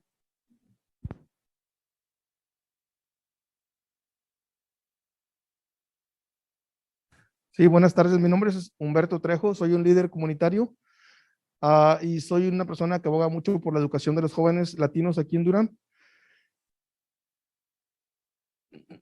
Good afternoon. My name is Humberto Trejo. I am a leader in the community and I advocate for the students in the community. Y vengo a decirles que estoy muy de acuerdo, estoy de acuerdo en que tomaron una buena decisión con el director de la Escuela de Artes, porque en el pasado, cuando yo trabajé con unos alumnos como mentor, eran alumnos de Escuela de Artes y era algo, cuando yo pregunté con ellos, sus grados eran muy bajos, tenían un GPA muy bajo y aún así estaban en la escuela y yo no sabía qué hacía el director para poder arreglar este tipo de situaciones. I agree with the decision you took about the director of DSA because I mentored 2 students and I didn't know what the director had done for these students. They had a very low GPA, it was a 2. Y cuando yo hablé a la escuela para ver qué estaba pasando, porque estos niños, aún siguiendo con sus grados bajos, con más de 25 ausencias en la escuela, seguían tomando sus clases regulares sin que nada pasara. Yo hablé a la escuela para pedir un meeting con el director y nunca se me llamó para atrás, nunca se me mandó un correo, nunca se me llamó. Ya no supe nada. I asked the school for a meeting so then I could know what was going on with these students because they were attending school as nothing happened, even though they were absent more than 25 times. And I requested a meeting with the director, but I never received a call or an email or anything. I never knew what happened. Entonces, para mí es muy importante la calidad del estudiante, ¿verdad? A lo mejor no sé si para esta persona le importaba más la cantidad, pero para mí es muy importante la calidad del estudiante para que pueda triunfar en un futuro. Al igual, cuando yo hablé por segunda vez con la persona que habla español en la escuela, me dijo que por qué yo hacía esto si no eran mis hijos y no tenía ningún poder legal para estar peleando por ellos.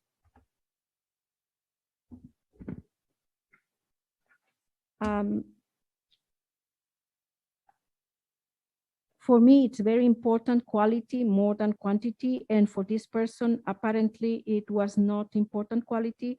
It's very important, the quality for the student to success in the future. The second time that I communicated with a person who spoke Spanish in the school, she told me, why was I doing this since these kids were not my children? Y por eso que estoy aquí para darles las gracias por lo que hicieron y esperemos que sigamos trabajando lo mismo. Tenemos que tener calidad de estudiantes aquí en Durham. Es una ciudad muy rica en estudios y que quisiera que siguiera esto más adelante. Gracias. I am here to thank you for what you did in respect to the director, and I want us to get continue to work together because we have quality of students in Durham and we need to work together to help them. Thank you. Thank you for that. Go ahead, Dr. Harvey. Dr. Spencer. Thank you. And I would ask, can we pull up the presentation for alternative school accountability model?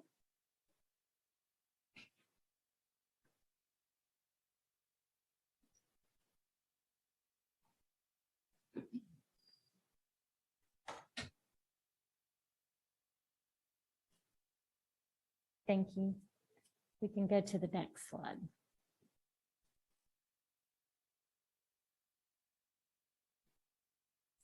Next slide, please.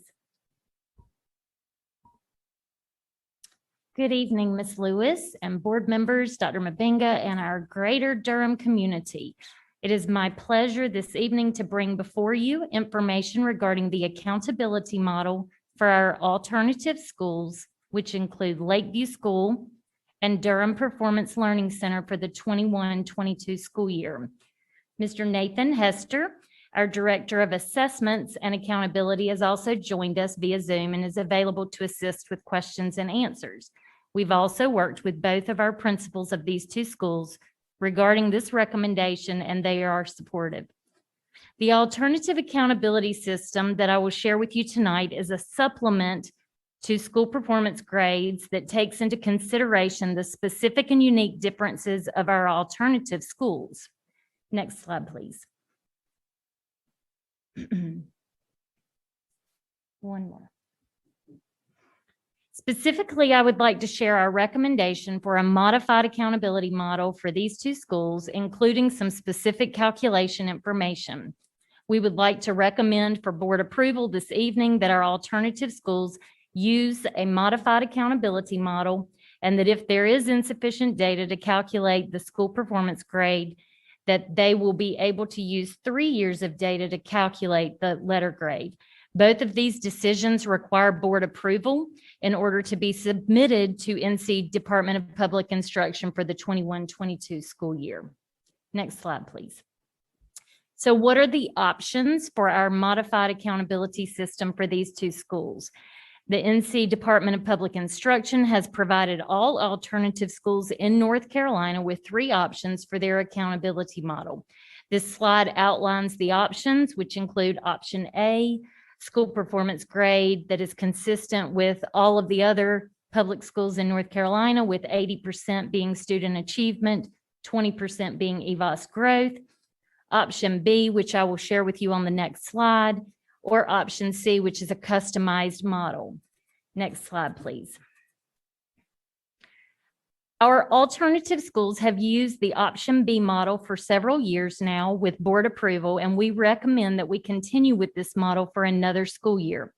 This option allows us to use the breakdown outlined above to include student persistence for 20%, student achievement for 20%, and student growth for 60%.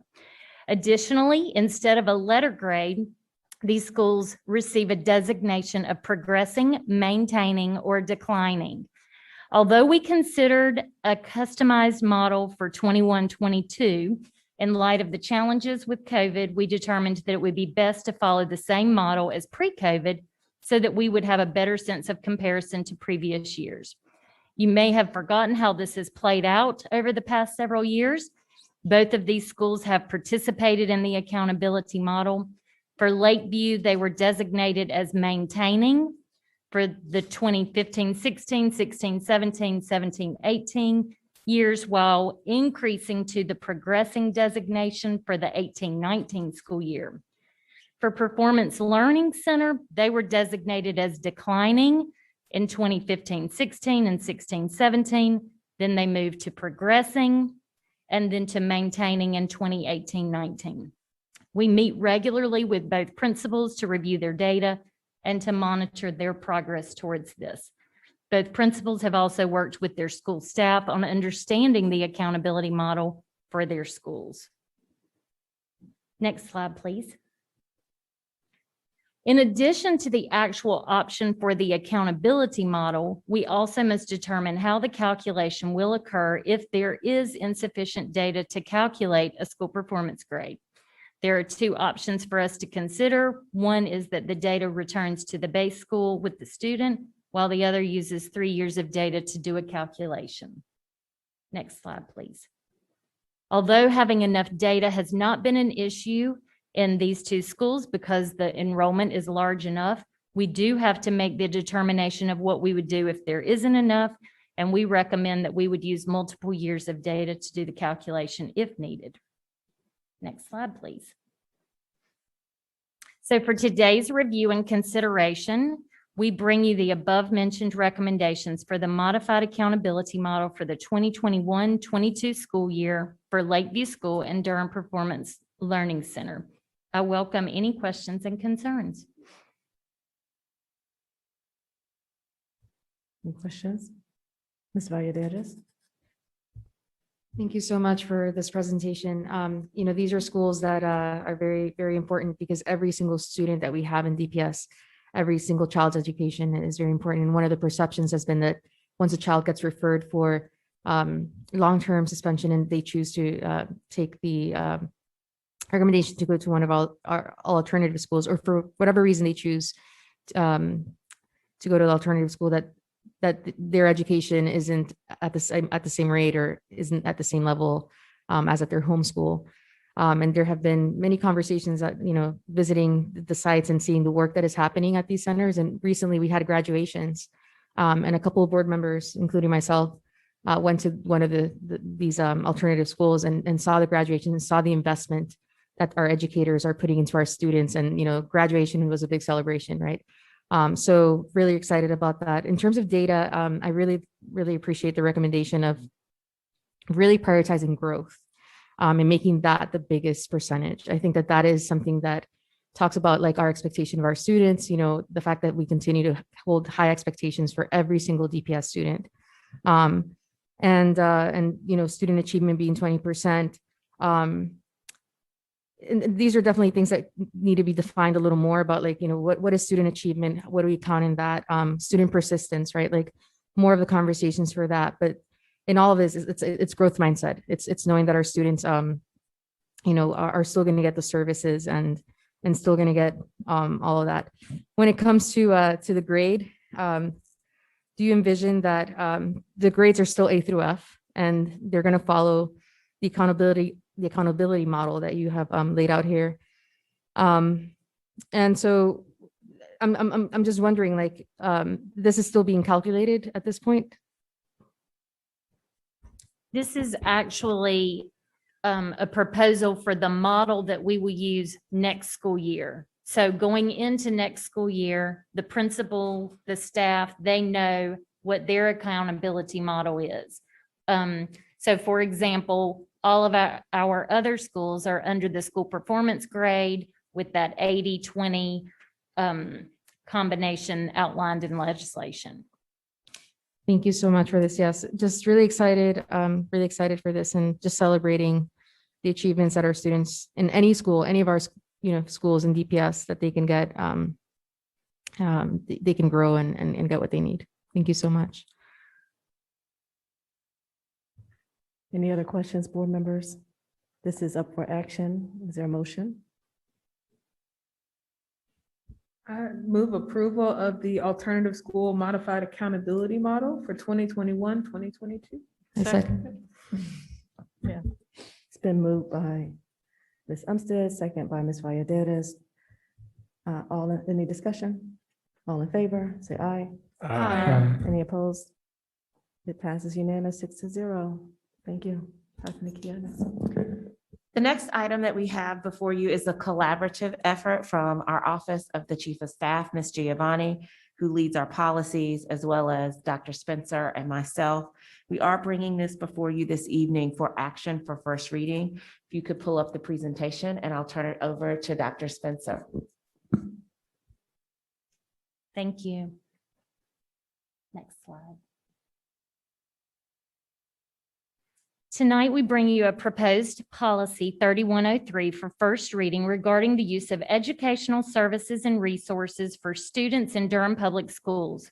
We will provide information on the policy itself as well as the rationale for this policy. Deputy Superintendent Dr. Nakia Hardy, Chief of Staff Tanya Giovanni, as well as Tharrington Smith, have all been a part of this policy development to ensure that the policy we bring you fully addresses the needs of our district, complies with legal requirements, and provides the guidance needed for our schools. We are all here tonight and we are all available to answer questions or address concerns. And tonight specifically, we just would like your feedback from the board as we prepare for a second reading at the June board meeting. The policy we are bringing forward specifies for schools that enrollment and attendance in classes or the use of any educational services, including co-curricular and extracurricular activities, shall only be for students enrolled at least half-time in the Durham Public Schools. There are cases of students and families that would like a student to be enrolled for part-time while the student attends homeschool classes or private school classes.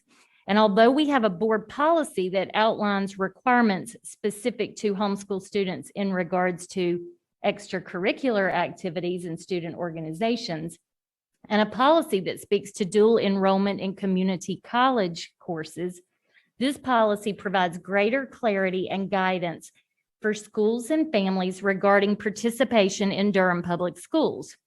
Specifically, it outlines that a student must be enrolled at least half-time to use DPS educational services and resources per the North Carolina DPI manual on student attendance to allow for formalized enrollment and subsequent funding.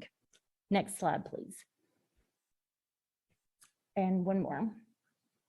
Today, we will focus on the rationale of why we need the policy, as well as the details of the policy and some next steps. Next slide, please. When we think about families who may want to utilize the awesome educational services found in Durham Public Schools, it is important that we have a board-approved policy that governs how this is allowed or not allowed.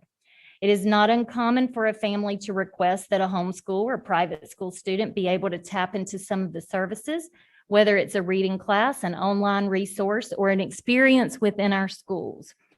In order for our schools to do this, they need guidance such as how many classes or how much of a school day does the student need to attend, who makes decisions regarding grade level or class, and or what must a family do to access the services. This policy provides the framework for the district to have clarity and to assist a family in knowing how they may partake in the wonderful DPS experiences. Next slide, please. So why would we bring this policy to you at this time? We've had an uptick in the number of requests from families to allow a student to access our educational services and resources. We have families who have heard of some of the wonderful online curriculum resources and would love to access them. Additionally, COVID has introduced new experiences with virtual learning and hybrid learning experiences. With this increase in request, we want to make sure that our schools, including the new Ignite Online Academy, have clear guidance on what Durham Public Schools allows. Next slide, please. Specifically, the policy outlines that a student shall be enrolled at least half-time in Durham Public Schools. This threshold allows Durham Public Schools to receive funding for those students to be able to receive the services.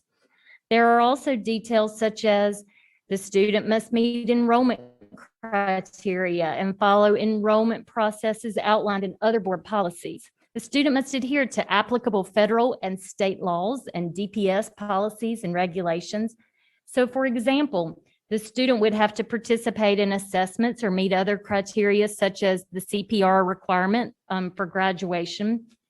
The policy outlines specific examples of learning opportunities and activities that would be included, and the policy notes that the principal determines grade and class assignments and schedule. Additionally, the policy allows for administrative rules and procedures that would be created and enforced.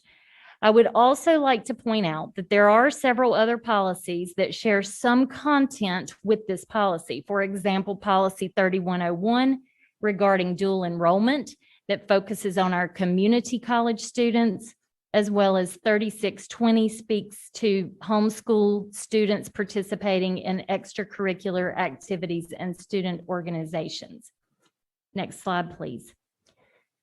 As we plan for implementation during the 21-22 school year, we anticipate receiving your feedback today, making some adjustments to the policy as we plan for a second reading. And additionally, as noted in the policy, there will be a team that needs to be working on the development of rules and procedures for implementation. These rules and procedures will allow us to identify additional steps to make sure that the policy can be implemented with minimal disruption to our schools and families alike. For example, we anticipate there may be a timeline or window for when a student may enroll if they are a half-time versus full-time student. Additionally, we foresee an enrollment requirement to include the consultation with the school to determine feasibility before the enrollment even happens. Lastly, we know that if this policy is approved, we will need to train our staff and communicate well to our community so that we can effectively welcome these families into Durham Public Schools. Next slide, please. We see this policy as a win-win for Durham Public Schools and our Durham community. And at this time, we welcome your questions and your feedback. Any questions, board? Ms. Valladares? Thank you so much for bringing this to us. I look at this as definitely a way that we can increase enrollment and offer opportunities for folks who are not in DPS to choose DPS and choose it in a way, I guess, that gives them opportunity to, resources. My question is, the other side to this thing is because we have demographics that are very stark compared to county demographics. It's quite the opposite. How are we incentivizing like full enrollment in DPS and actually like the kind of integration? Because when I think about integration, I think about like a school community, and so it's okay for us to offer resources that people can access, but that does not help us along the lines of building a community of students that is representative of all demographics and helping along the lines of more of integration. I wouldn't want our Ignite program to become predominantly one demographic based on resources. I wouldn't want to see segregation in that way. So, I'm okay with us providing educational resources and giving a taste of what DPS does, and allowing folks to participate and access our resources, but also like, is there a way that those demographics, the way they look, do kind of raise a question of complete buy-in to DPS in that way. So my question is more about, is there something they do half a day? Is there like ways that we're going to incentivize like building that community? I think we can definitely put that in our thinking as we develop the rules and procedures to ensure that we are making steps to be inclusive and to not have groups of students that are kind of on the outliers. And so I think we can certainly work towards that. Mr. Lee? Hi, thank you so much for this. This has kind of evolved over the last few years about trying to get homeschoolers in because of, I think it initiated with people wanting to play sports, right? And so when we talk about the half day or the half time enrollment, when it comes to graduation, do they graduate with us or do they graduate with their homeschool cohort, or how does that work? Great question. So I think the key sentence in the policy is that they will participate in state and federal requirements, which would include meeting graduation requirements as outlined by Durham Public Schools and North Carolina. So how that would work, there's also a sentence in there that says that they have to continue to provide transcripts so that those can be part of the consideration for credits, moving towards credit. So ultimately, they would be a graduate of Durham Public Schools. Now, they may also claim to be a graduate of, X homeschool academy or, whatever other schooling situation. But when they are at least half-time Durham Public Schools, then they're ours. They are a Okay. Durham Public Schools graduate. And I'm guessing that counts towards our ADM as well, correct? Yes. All right. And funding. Very good. So outside of sports, what types of services are we talking about? Are we talking like EC services? Are we talking, other type of support services? So the full gambit of a full-time student, the half-time student would have the exact same access to those services and so forth, correct? Correct. Okay. So yes. That's very good. I actually have a guy I work with. He has like 8 kids, and 2 of them are starting to go to the Jordan High School. They're homeschooled, and the high school, the Scott High School part, they said, well, we just can't do that. We're going to send you to public school. And I was telling them, I was like, look, we have Ignite Online. You could play sports. It has middle schoolers and so forth. You can play sports. You can be part of it. And now I would love to. I'm going to talk. I'll talk to him tomorrow, because if you do part-time homeschooling like they've been doing for a long time, part-time in school, you have the same access, right? So I'm really excited about seeing this, because I do think, especially the older the homeschooler children get, the more likely they would be interested in participating in middle school, partially in middle school for sports, for socialization. And now we have these services. You have the access to the services. I think that is a really good selling point. Good marketing point. Hint, hint. There, Chip.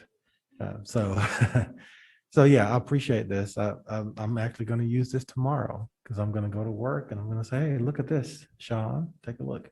So thanks a lot. Thank you so much. And Ms. Byers next. Thank you all. I appreciate all the work that you've done on this. I too, like Mike, think that there's a lot of, there will be a lot of community interest. I would think that we have to have these students early on. And so I'm glad you're looking at a window for enrollment. I think that we should be explicit in as much as we can, because we don't get funding for them if they don't come within that first of the year. And they do need to be with a cohort of students. I think maybe the policy should include how they could explicitly are encouraged to convert to full-time, because I think a lot of times it's the families and parents that are keeping them home. And once the students are here, they would love to be part full-time of a school community. So I think language around that would be great. And then who do you guys see as having part of their everyday job, like being kind of a homeschool liaison, or it's not just marketing, it's actually interpreting how this is going to roll out? Does it live with a person yet, or should it in the future? I definitely think that that it touches multiple departments. So I think student services and our school counselors, who are very involved in enrolling and scheduling students. I think our school leaders are very important in even determining, is it going to work for a student in terms of the scheduling. I think you mentioned Ignite Online Academy. I think there's a direct, there's a audience ready to go in terms of tapping into some of the online opportunities. So I think it's very much a team effort. I almost think it's worth a part-time position, since it's a new policy going forward. I don't know if we have resources for that, but like someone that actually can be the point of contact and actually answer some of these tough questions. And But I look forward to y'all figuring out the logistics of it and then tracking data on how much this is impacting our system and how we can tweak and refine it going forward. But thank you all so much. Thank you. Any other comments? Mr. Raven? I think this is an amazing opportunity to kind of forecast where we're going to. And I really do feel that this whole world has become virtualized, right? So this is like opening the door to new opportunities. And I'm also curious because I'm thinking 4 or 5 years down the road, is the next thing that they're going to be requesting to be maybe some sort of CTE virtualized services? Because if I'm homeschooling my children, and maybe they come to school part-time, if I'm really thinking about my child's futures and there's an opportunity to also be able to utilize, we already saw the presentation about how strong our CTE program is. That's going to be the next thing that I'm going to be trying to figure out. Like, how can I be able to allow my child to be enrolled in some layer of some type of CTE service? So, with this going out, I just hope that we could kind of keep that in mind, because I think this is an amazing opportunity to kind of join the two. And not saying that we can do it for an entire program, but even if you're just allowing an intro class, I think it just opens the door, and it's a world of opportunity, both for what we'll be able to provide and from what the students will be able to gain. So thank you for this. Okay, this is on the agenda for action. It is a first reading. Do we need a motion for first reading? Yes, we do. I move that we take the homeschool policy 3103 for first reading and move it to our next June board meeting for the second reading. Second. It's been moved by Ms. Umstead, second by Ms. Byer. Discussion. All in favor, say aye. Aye. Any opposed, say aye. It passes unanimously 6-0. Thank you, Dr. Spencer. And that is it for academic services. We will move to the next item. Board of Education 11A is Durham Tech Community College appointment. Yeah, so we have, Durham Public Schools has 2 seats on the Durham Tech board. And we have, we have 4 seats on the Durham Tech board, but 2 of those appointments are up for renewal. And that is the board chair, John Burness, and Reverend Michael Page. Both have asked to continue serving on the board, and that really have enjoyed their service. They are in the middle of a strategic planning process and really want to make sure that they continue that process in supporting Durham Tech. Durham Tech is a great partner to our school system. We know that many of our students are dual enrolled or continue their education there.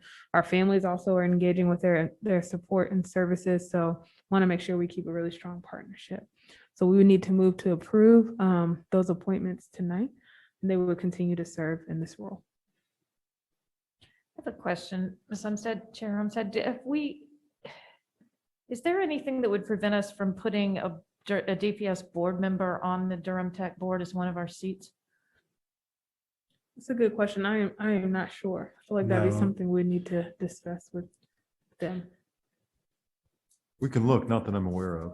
I'm just really curious because one of the things we've always struggled with is we appoint 4 people and we never get good communication back. And I know they're working hard and I know they're meeting and we don't even, and so I think considering something like that would help us with communication and dialogue between the 2 boards. So we checked on that previously, like at some point in the past when I was chair, and it's nothing against that. There's no rules against that. Like the county commissioners had Commissioner Reckout on while she was still sitting. So you can be an elected official on the board as well, on the board of trustees. I'm also happy to request some more information that be sent to us after their meetings, whether a summary or whatnot, to make sure that we can stay informed as well.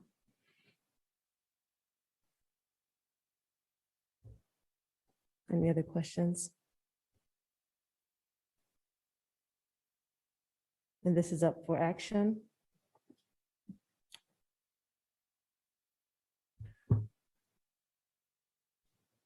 Never mind what I just said. You can't. What? We can't. No. Is there another role that they might have on that board that one of us could fill?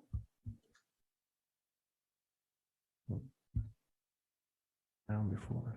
Mr. Sue has the answers right there in his computer. It's great. But what you were saying, Ms. Umstead, is there is a way that we can get regular communications, whether it be put on our agenda or getting a regular report, maybe quarterly or something? Most certainly. I think I've talked to both of these members. Are willing to serve again and excited about their work. And I think I also have developed a good relationship with President Buxton there. So I think we can figure out a way to have a little more two-way communication. Okay. What are So- the terms? How long are the terms? Are they 4 years or 2 years? They are 4 years. 4 years. And so in another two, we would have another two members that we would need to appoint. We have 4 total.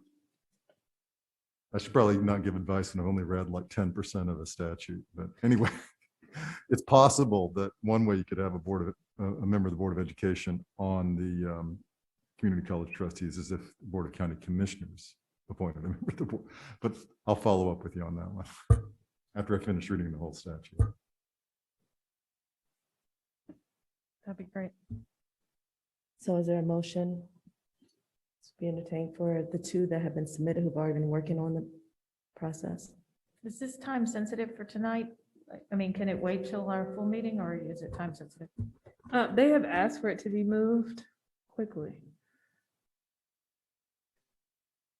And I think, their terms end at the end of June. So I would like to know, make sure we can pass that information along so that they can continue to do the work.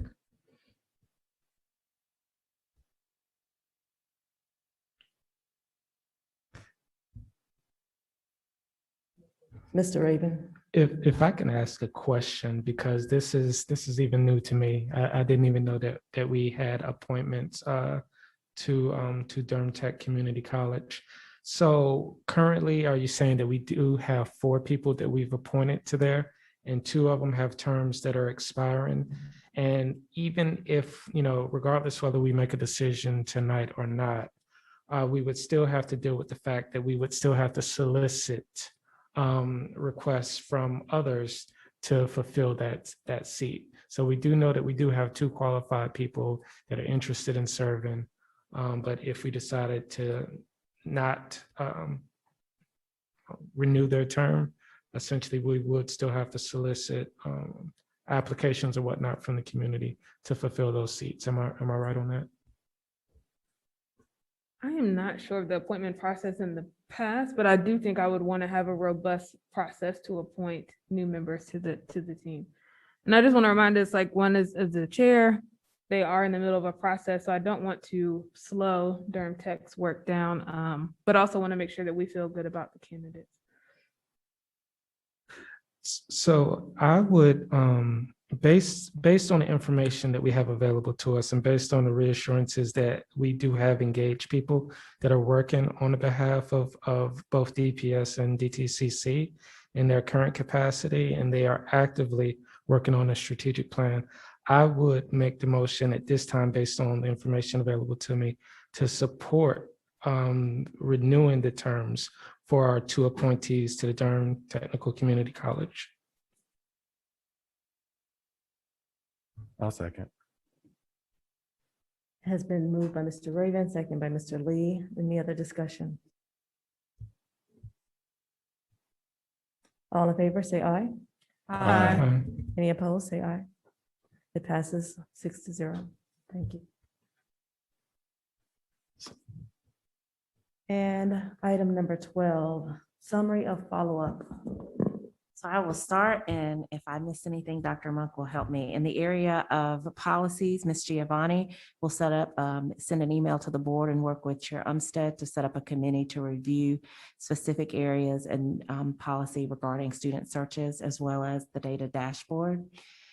With regards to our equity policy investigation regarding evaluation metrics and monitoring, as well as looking at the international resource for restorative practice and other definitions that we might can use in the area of budget to think about how we can continue to support our students with special needs, as well as the areas of marketing and other deferred needs to make a difference for DPS.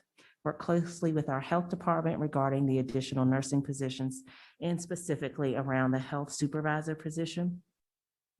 And with regards to the homeschool policy, to explore how we can encourage and or incentivize full-time participation for our students, as well as exploring in the regulations a point of contact and the logistics for the implementation for students who would be participating. That's what I had. Thank you for the summary.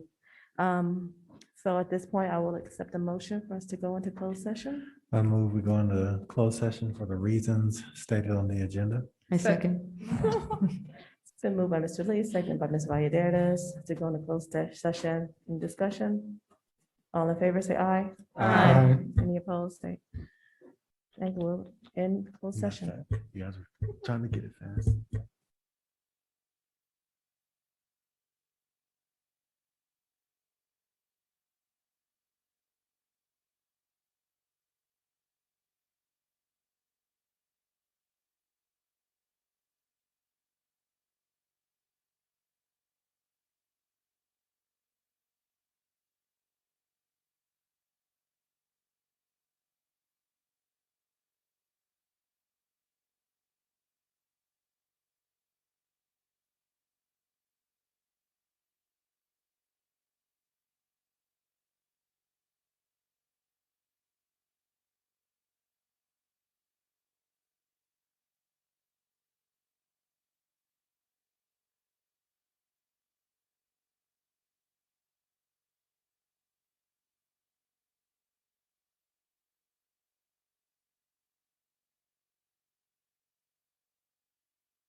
We are now back in open session. Dr. Mabanga.